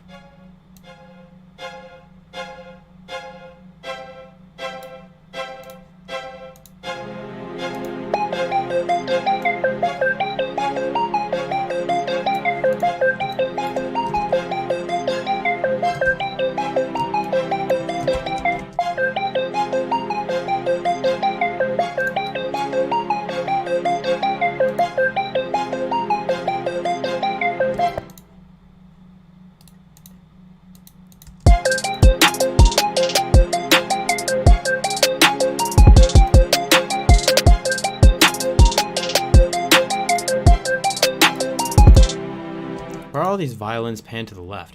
Wait a minute.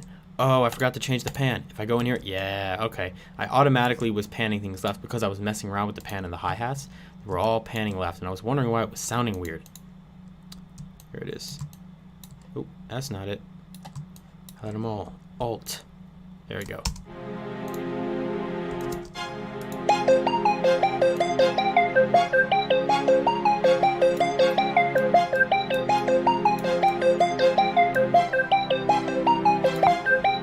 So now we can create a track for the violin, and I'm going to try to speed this up just to make sure we get done in enough time.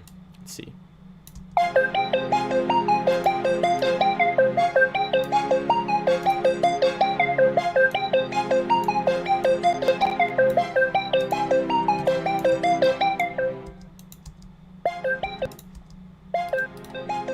See if he's soloed, yeah.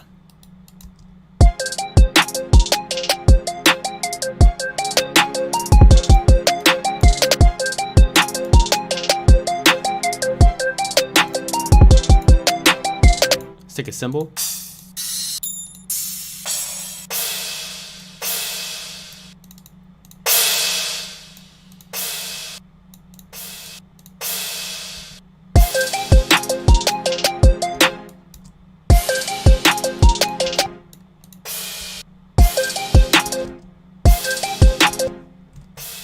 Let's spread it out a little bit.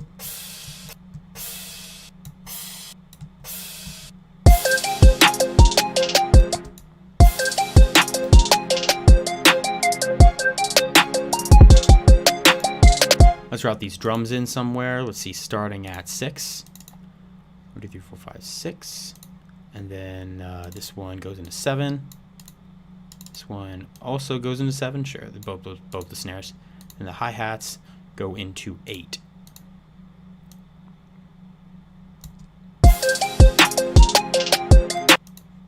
This kick definitely needs fast distortion. And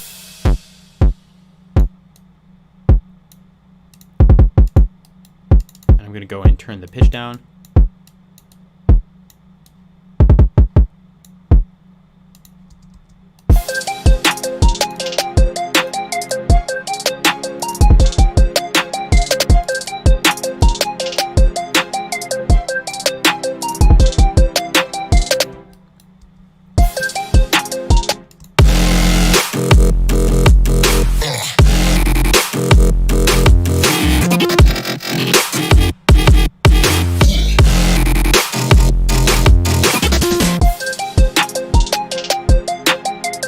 So now we need just a nasty 808.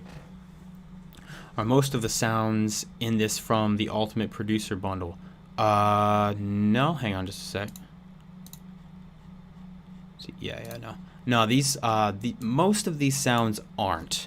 The sounds that I use, if you're talking about the hip hop beat, most of these sounds are actually from the Urban Trap 2 package, which is pretty recent from Ghosthack as well. But there's nasty 808s in the drop here. So something makes me think I'm gonna need nasty 808s in this intro. So let's see what 808s we got here. I'm really a big fan of this one. Let's see. So let's go in here. Let's just program the 808 amongst the other instruments.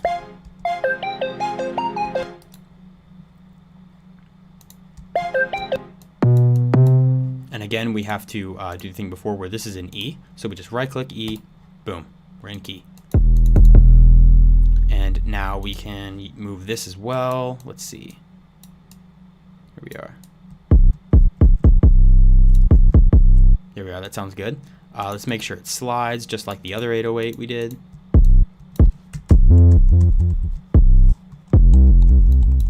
Slides around nice. And now we can make the melody while the 808 is high.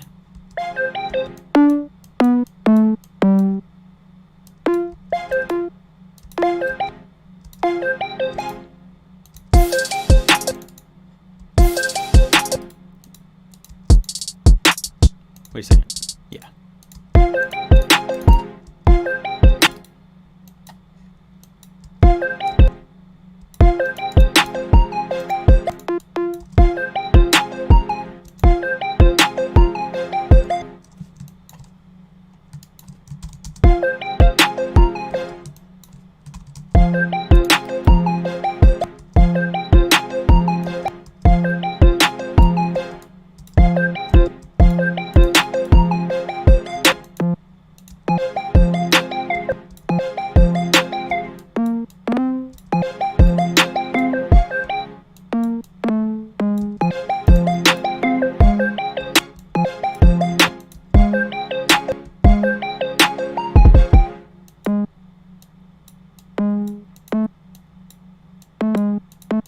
Right now I'm just trying to make an 808 pattern that matches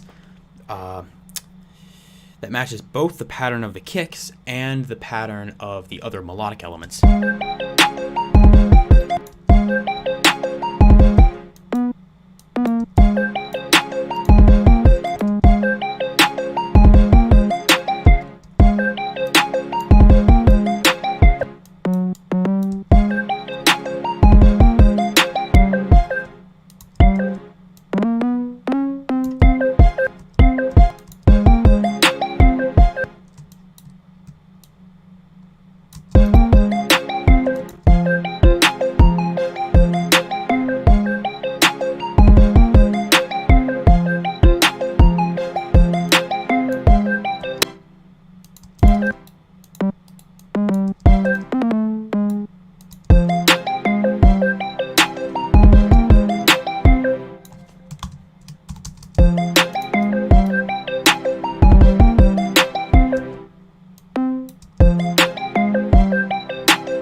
There we are, and I think that's a pretty decent 808 pattern. Track is sounding really awesome. Thanks.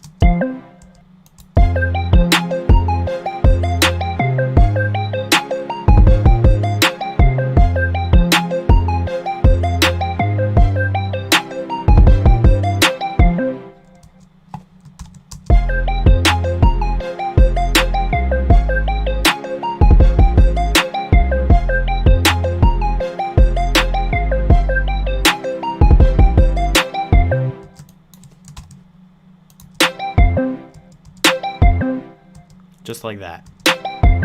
All right, now this is not a very heavy 808, so we got to make it heavier. This should go right into 8 actually, or not 8, 9. I believe so. So now once we take everything else out, and then we can add our trusty fast distortion. It goes so hard.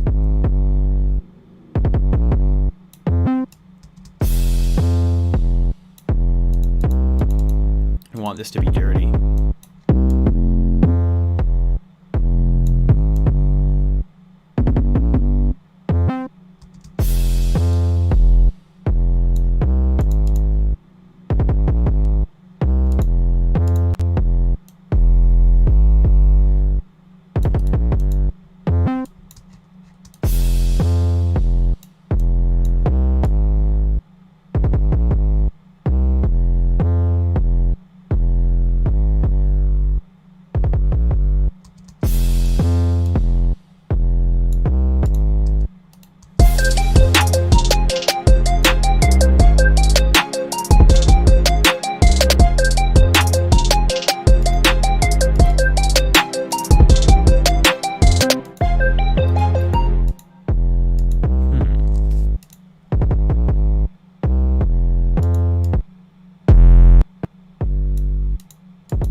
Maybe that'll be a little better.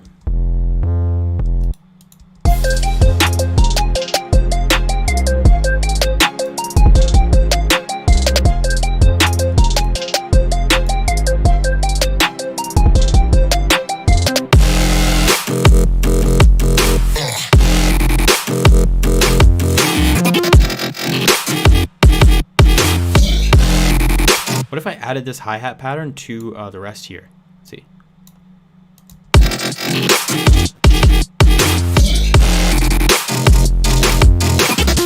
Now it doesn't really work quite the same, but that is okay. So rapper, singer's doing his thing. Going ham on the track, it goes twice.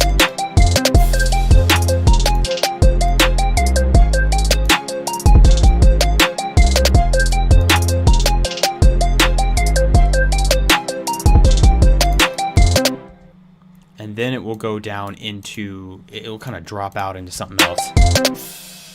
And we need horns. I need like a horn hit. I think I can get that from, where can I get that? I think I can get that from the Platinum Producer Bundle. Right here. From a one-shot. See brass one-shots?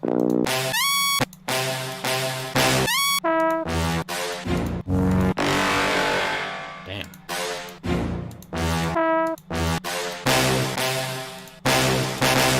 That's nice, but I don't think that's the one I want. I think the one I want can be found...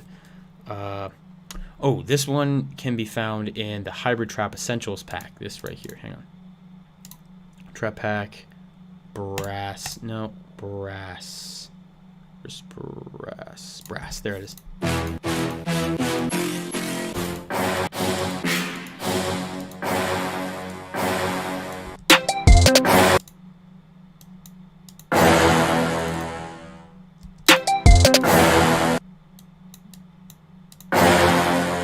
There it is.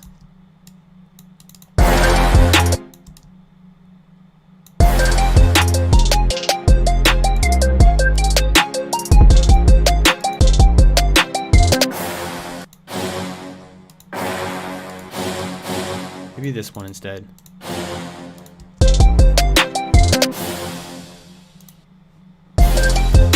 And then just a ton of reverb. So let's route this guy into 12. And then we'll just overload the reverb out of this one.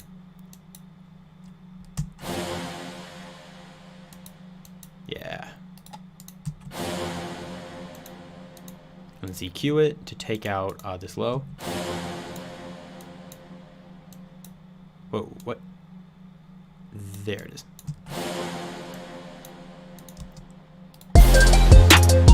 And this one can be routed through the sidechain as well. Route to the track only.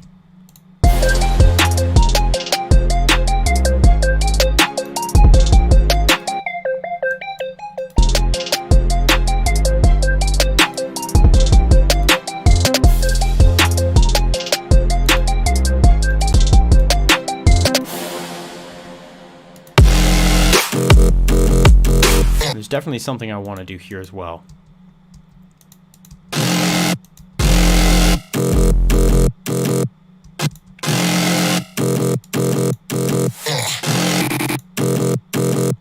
I want to render this out and use this kind of in the build-up.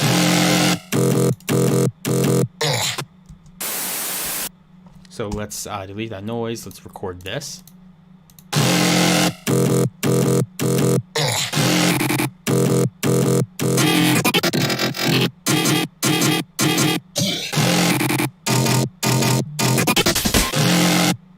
So now, oh, well, it recorded the drum fill in there too, but I'm honestly not that worried about that. Maybe that'll sound cool. But now we have the audio file of the basses.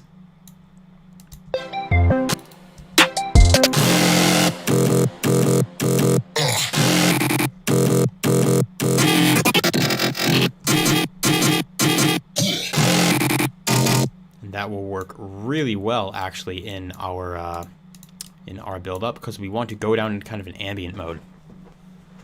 Love this guy. I learned so much. Thank you. I love you too. And then we'll just have like an ambient. We definitely want to add reverb to this.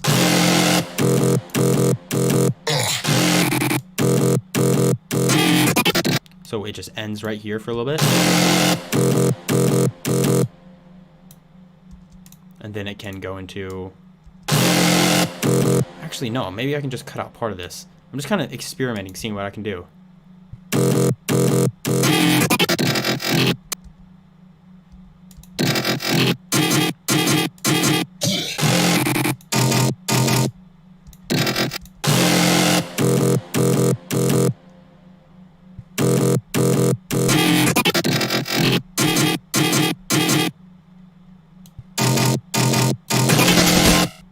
Oof. And then we can repeat this. And now we just have to really make sure we dial this down so it's not that heavy at all. And I would say this can be routed into 17. Great sample, great tutorials, subscribing. Thank you. We appreciate it. Now we're gonna have to kind of telephone this, and that means we're gonna restrict the low end a lot.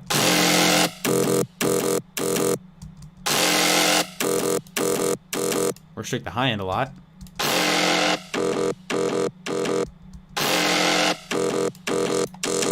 Take down about here. Take down about 2K. Take down about here. And then I'm also going to add a little down sampler just before this EQ to give it kind of a broken sound. So effector, and then we can go lo-fi.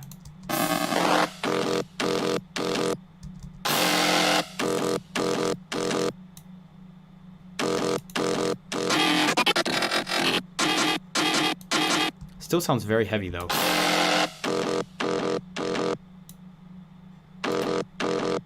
So I'm going to use the free plugin from Kilohertz Stereo, and then we can turn this width down. So it sounds a little more dull, a little boring.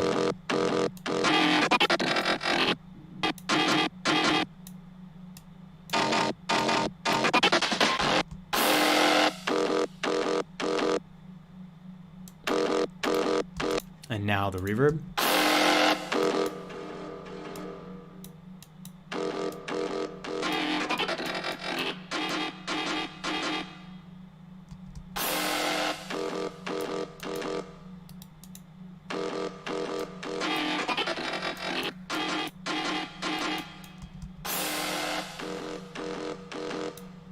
Yeah, that's cool. And now as it's rising up, that's what's going to rise, both this low pass filter and that reverb. So let me create an automation clip here. So this will slowly kind of rise up. I actually kind of like this first hit.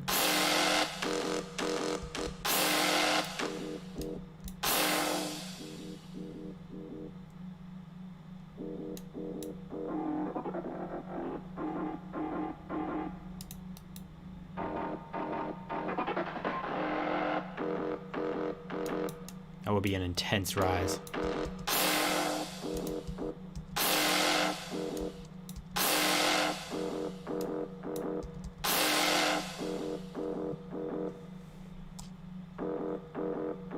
Now where's that reverb? This is probably really quiet for you guys.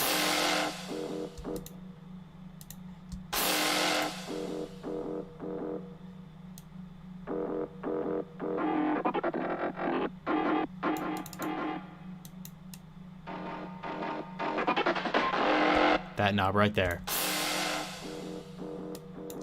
So I'm going to create an automation clip, and then this can rise up.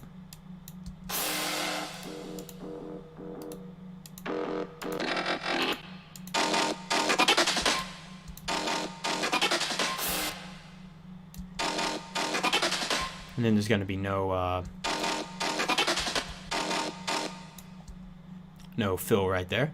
And now we have that going on, so that's going to be kind of the base for our build-up. Let's see, let me...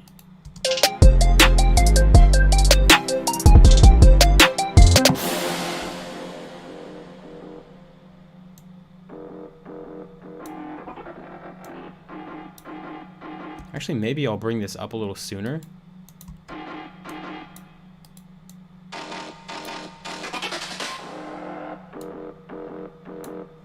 Kind of to go like that, but we need an impact right here. Tutorials for stream helped me a lot. Thanks. Glad they help you out. Impacts. Maybe I can get that from the track pack as well. Sound effects. Let's see what.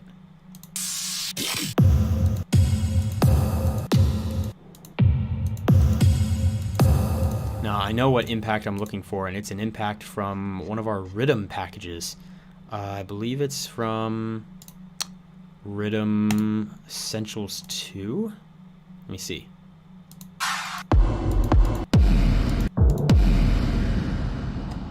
That might have been it.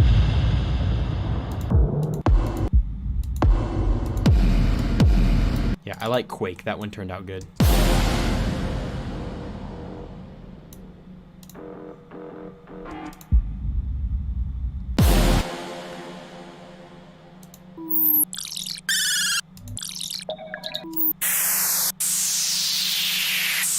Probably throw a little downlifter in here as well.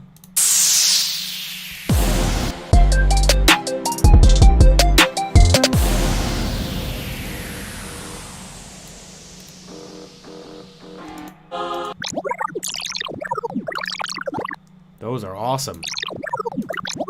Can we use that in the drop?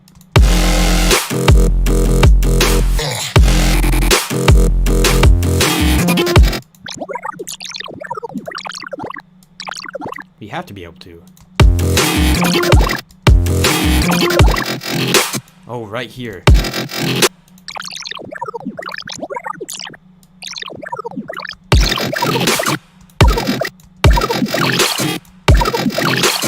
Whoa.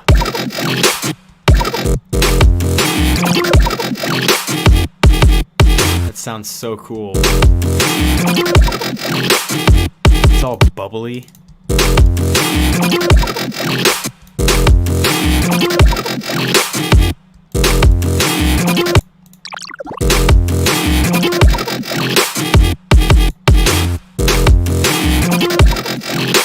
Maybe this is routed into 20. Let's see if it works in 20.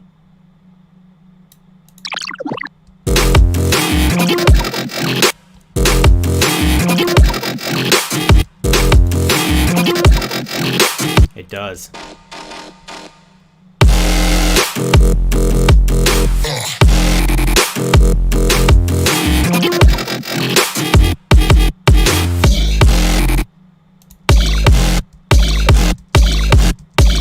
I love these little water effects.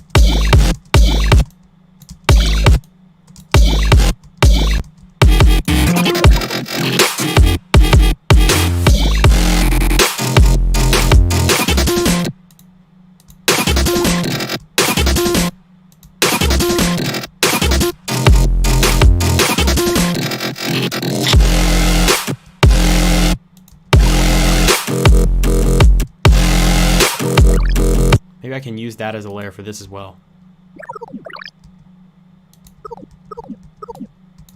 Just subtle.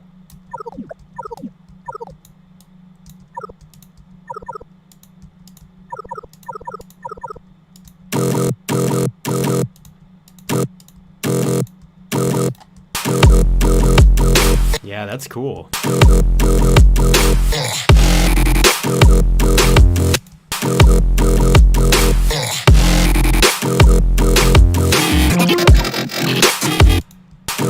And let's just layer the same one with these as well, just so we're consistent.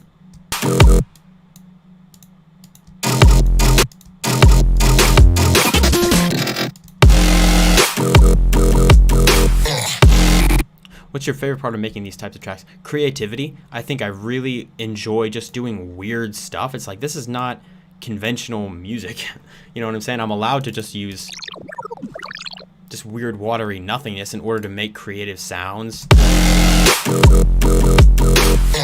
Just to do interesting things. This is why I like it. I like it so much, is that it gives me a ton of creative freedom. Let's take a riser here.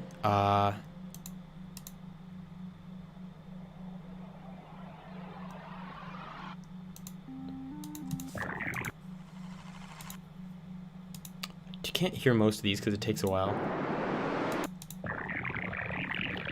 So go with a liquid riser. That would kind of fit the vibe. Maybe not.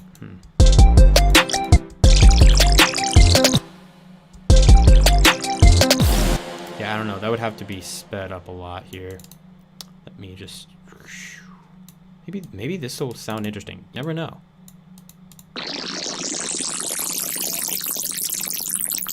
Or maybe it'll sound really weird.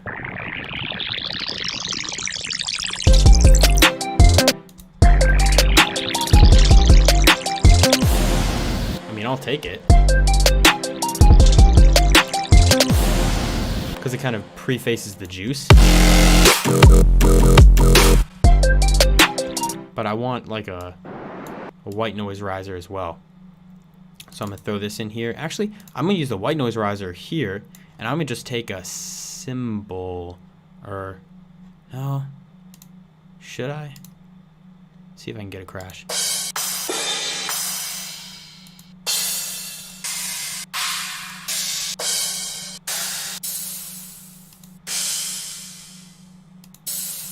This one has a nice tail.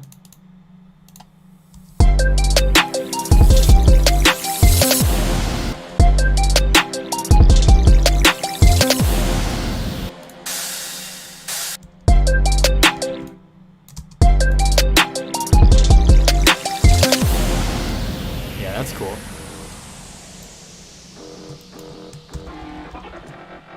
And then I want to make this pattern unique, so I can take out the well, not take out all the strings, but I want to take out these strings, so it just...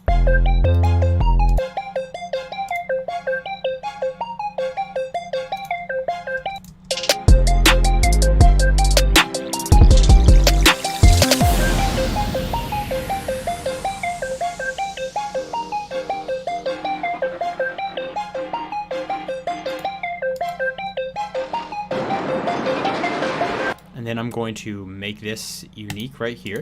And then I'm going to take out, or not take out completely, but I'm going to remove these parts of the strings. Then I'm going to just duplicate this one part. And hopefully I can get this kind of finished up into something legible pretty quickly so I can wrap up the stream. I've been streaming for a good bit right now. 2 hours and 30 minutes. Yeah, I should wrap it up kind of soon. But I'm curious, do you have knowledge of music theory, or do you make music by the feel or the vibe as you work in the song? A little bit of both. I took 4 years of piano, although that was pretty far in the past. I've forgotten most of it, but it did teach me essential elements of music theory, so I generally understand like the differences between chords and things like that. But I think most of the time, even if you don't understand music theory, if you have ears that you can kind of learn to trust, and you learn to find what chords work with what sounds, that really is the majority of what you need, because that's not something that you're necessarily playing right here. And I have friends who are really into music theory. I have friends who have gotten really into this, and they can deconstruct everything, and they know all the stuff. But I'll listen to the things that they make, and I'm like, I feel like I can make something better than that just by noodling around and figuring out what sounds good. So music theory is not necessary, but it's a very good tool to have. And I would say that a basic understanding of music theory, just the essentials, is extremely helpful in creating progressions and other chords and melodies and things a good bit quicker. You know what I'm saying? I kind of knew what chords I was looking for when I was doing these. But this is so simple, right? This is just really simple. I'm not going into, weird inversions and all kinds of stuff like that. This is just very simple stuff, and I knew that if I just transposed some of these notes, or if I just shifted some of these notes, I could get some different interesting sounds. So it's not necessary, but it's a very good tool to have, and I would recommend getting at least a little bit of knowledge on the subject.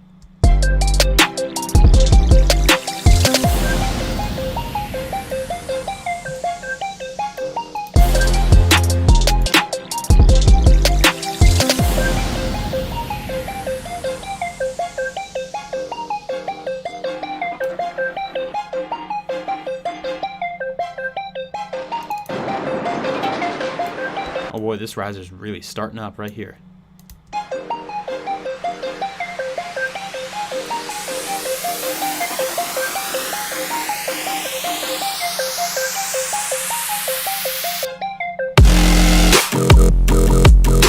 It goes into such a weird drop. That's awesome. I love this. So let's get some more risers in here. I think we're in a rhythm pack, but I'm okay with using these.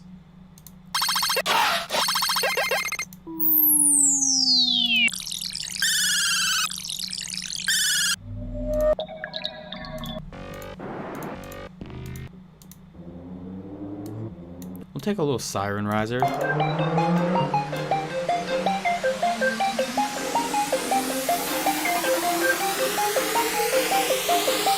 Oh, wait a second. This one's kind of BPM orientated, so let's change this time.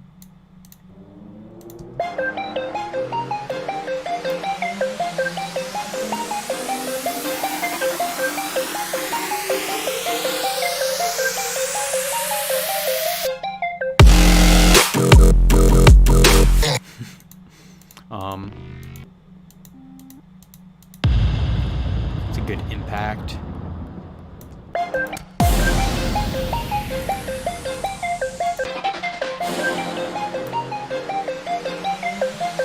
And we're gonna need some drums to rise up here, so I'm gonna have to work on the build-up drums.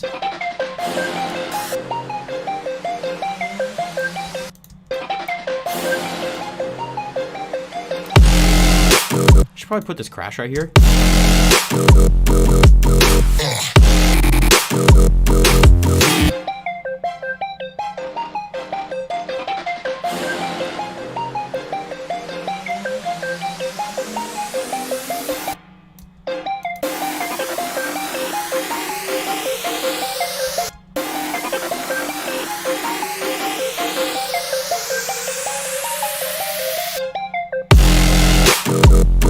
Man, that kick hits hard. That's good. Okay, and now this right here, the strings can kind of fade out. With specs on your laptop computer, we build my own PC some time in the next year. I'm actually on a laptop right now. I had my own PC. Right now, let me see if I were to just do one of these, and I can pull up the basic. Yeah. For CPU, it's an i7. I don't actually recommend this. The i7 88550. I'm always so used to saying just i770 something, you know what I'm saying? Which I recommend the i770 is above this one because this one's actually a little bit worse. But I have it clocked a little higher than the base speed, so it's going a little faster. I need more memory. My memory's garbage. It's just 8 gigabytes. Well, it's not garbage, but it's just 8 gigabytes. I need a little bit more than that. Graphics card, I don't really game, so it's just the built-in graphics. So CPU is the main thing. i770s are usually pretty dang good. Or if you want to go AMD, you can get some more cores on that. A lot of that has to do with gaming stuff. I don't game too much, so I don't know too much about it, but it works for what I want it to do. But let me get some build-up drums here, which I'm going to go back to the Ultimate Producer Bundle drums pack because they just have really good drums. Let's take the... How about the natural kicks?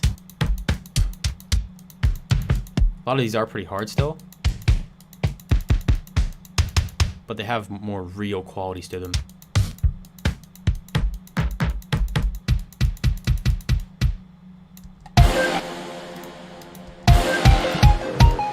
Actually, it's definitely not going to be this one, but I just need to create the pattern.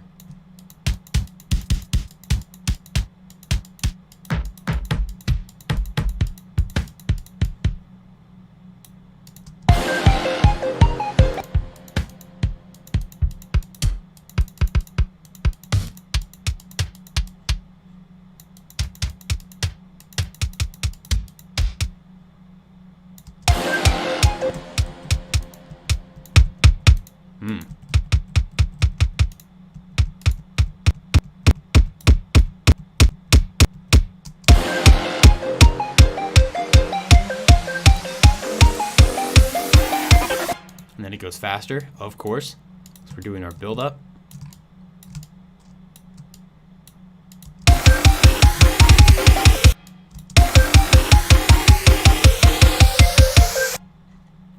And because these kicks are natural and not digital, or are generally natural sounding and not as digital, we can go nice and fast without it taking away too much from the drop.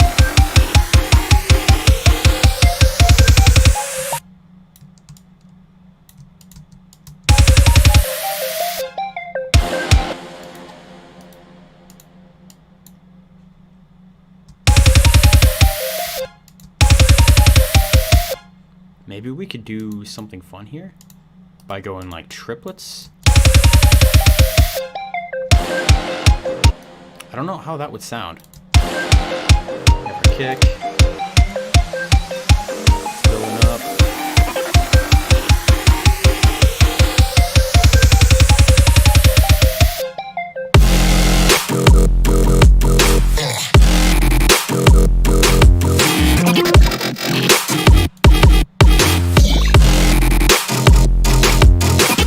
Sounds cool.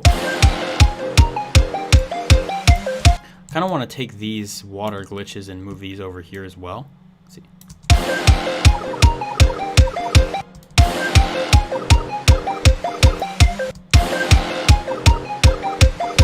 Actually, no, I'm not going to do that.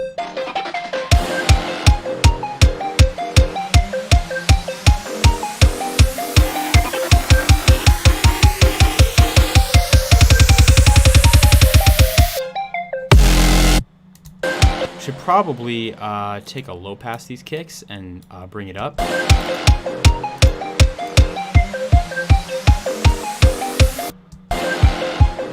Why do that when I could just have this slow pass right here? So let's create this automation clip.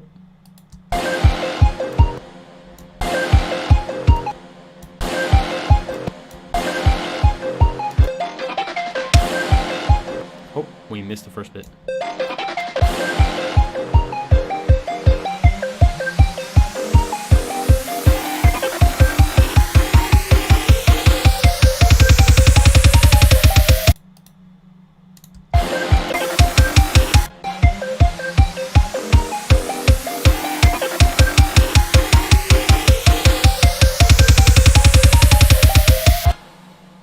Sound epic. Thanks. These natural kicks, it's almost like they're very similar to metal kick drums in the sense where they're just nice and thumpy. They have good high end and they work really great for these kicks because it sounds like somebody's actually hitting a bass drum really hard. And I know it's not the best sound to describe that right there, but it works really well because it shows aggression without being too overpowering.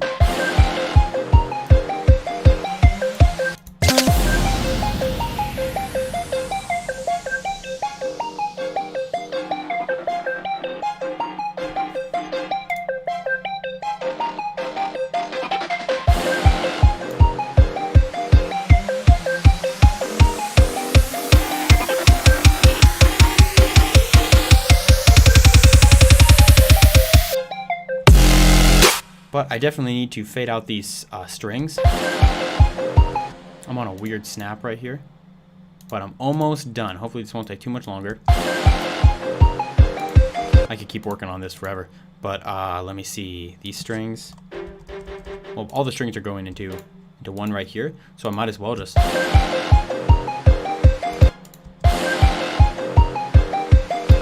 take one of these and bring that low pass up. That could be kind of fun.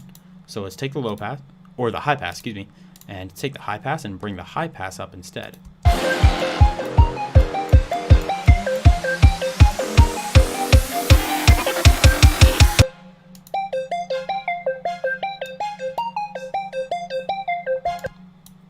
And we can start doing that a little bit early.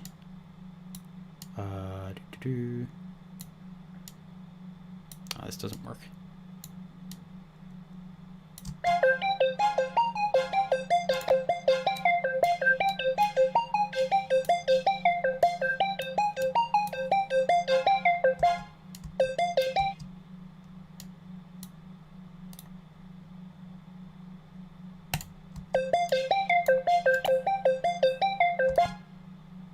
So now it won't get too messy in this build-up.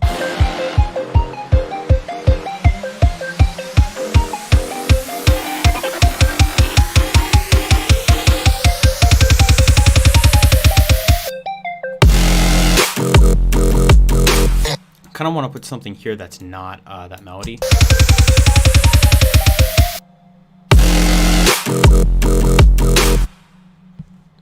Almost want it to be these watery things.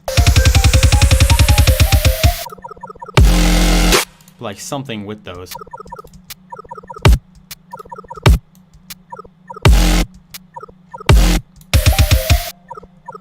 What about this drum fill?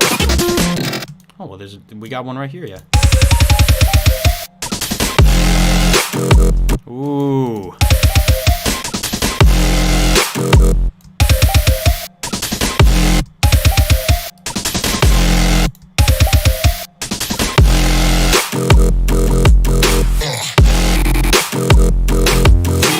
Oh yeah, this stuff.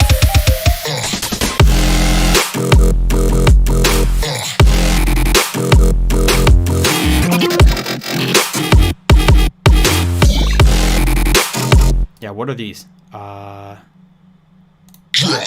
Drop.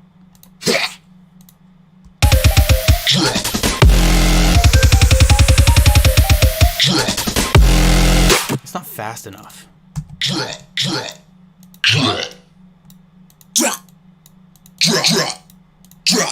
See if we can do that.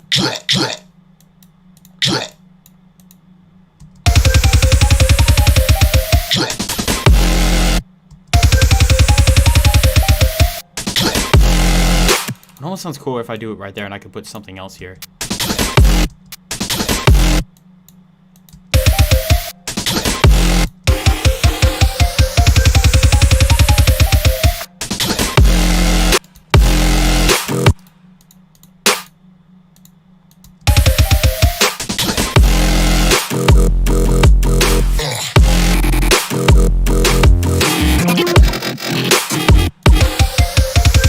That sound good. Let me try it.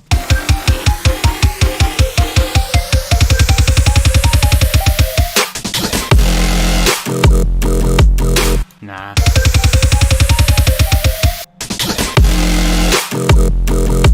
What if I just didn't do that? Like I can take a little sample here. It's not from a Ghosthack pack, but it is from an old Virtual Riot pack, and it's just a little backwards. What if I just backwards into this?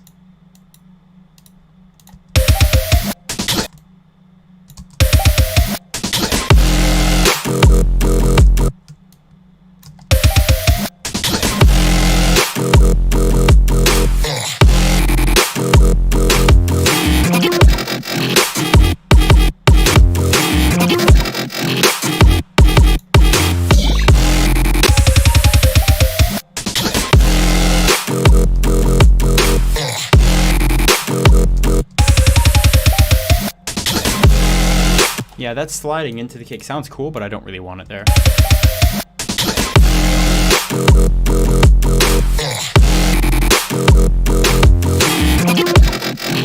Yeah, I think I want to just leave it like that.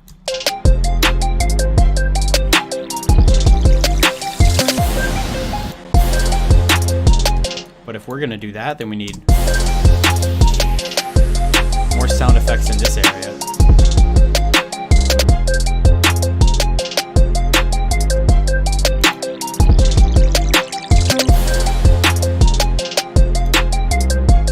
Maybe I can get another chant and just throw that right there, and then it'll just go into this.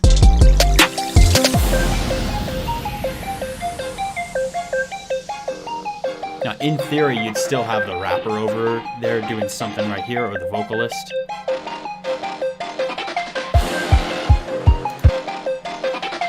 When I definitely need a part of this drum fill.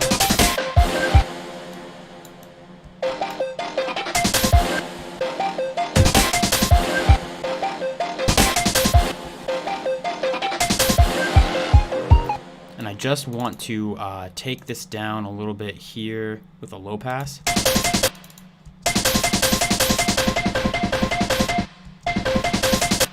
And then so I create an automation clip. So it's just a little fill right here.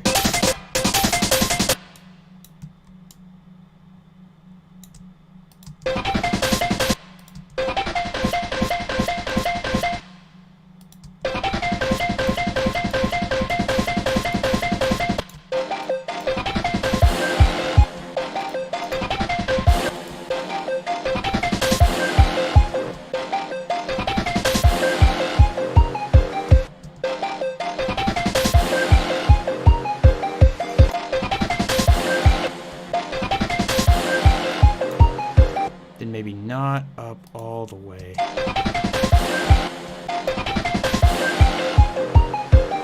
Just like that.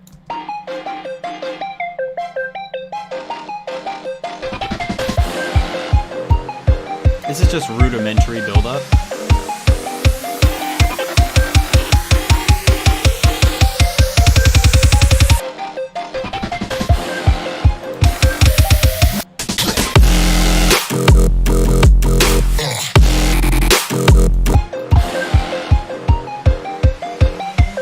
I mean, to be honest, I faded out the violins. I should probably do the same for this synth right here. Or at least cut out the fundamental. So I can just do that. I can create an automation clip. Bring up this frequency.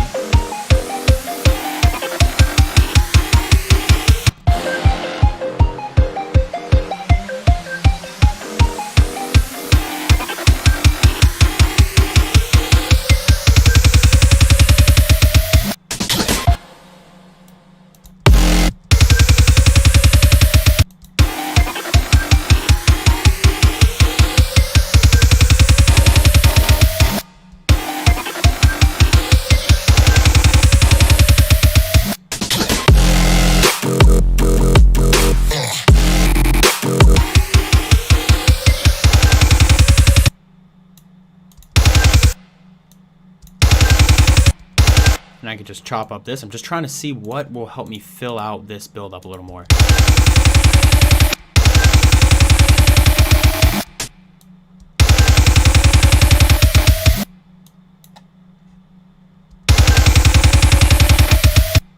And then it goes into like a triple thing here.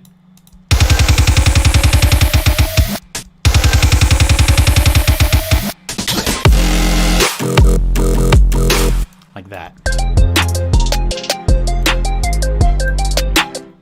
So I'm just going to go ahead and play what we have right now. If there's anything else I hear that I'm like, okay, this just needs to be done. There's obviously tons more stuff that I could do to this right now. Right? This is just a little hip-hoppy, this is just basic hip-hoppy intro. Then it goes into a drop with areas for vocals to do their thing. And then it'll go into a short little drop here. Well, build up, excuse me, I said drop before. And then it'll go into a short little drop here. So let me just listen to this.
thing I was hearing is that those little aqua bits right here were coming in a little strange, so I just took those out for the first half.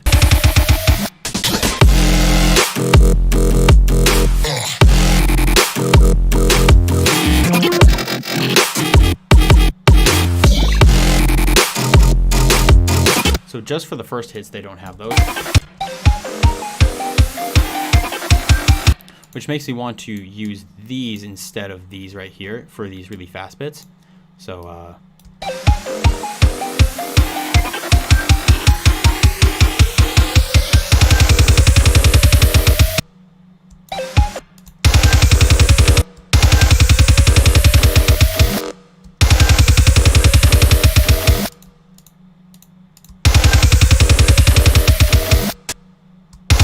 how did this even work? Oh, it was off by one.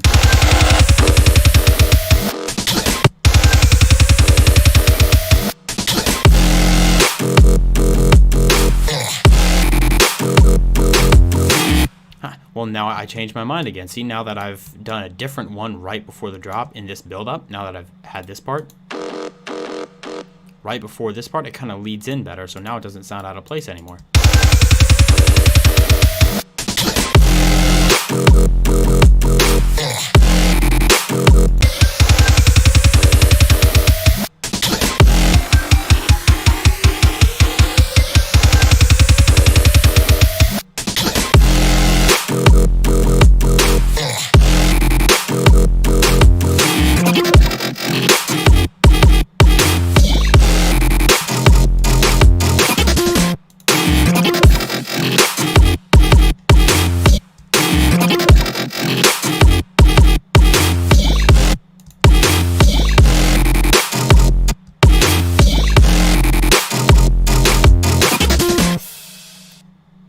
All right, so that is really cool. That's a really interesting thing that I've done today. So right now I'm just gonna play through the stuff I have. It's not perfect, it's not 100% beautiful in every way. There's more mixing that could be done. There's definitely more that could be added to the intro. There's more that could be added to the build-up.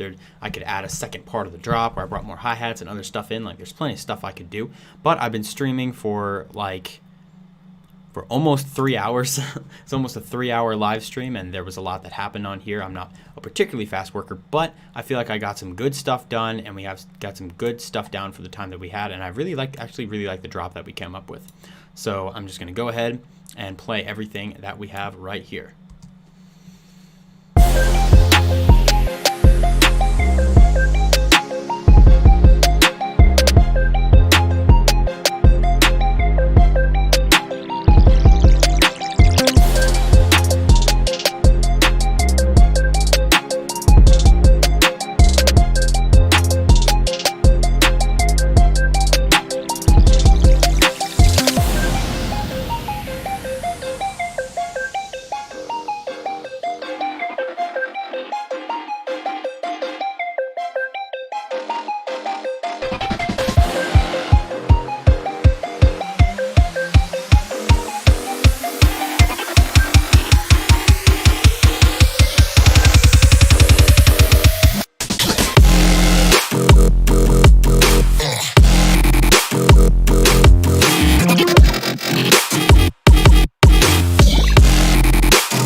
All right, that is definitely 100% the beginnings of a track here. Like, this has great potential to go places, and I really like it. Maybe I'll finish it. Maybe I won't. I don't know. I'll see what happens. But I like what was done here today. There's definitely spots where more things could go in this build up to make it more interesting.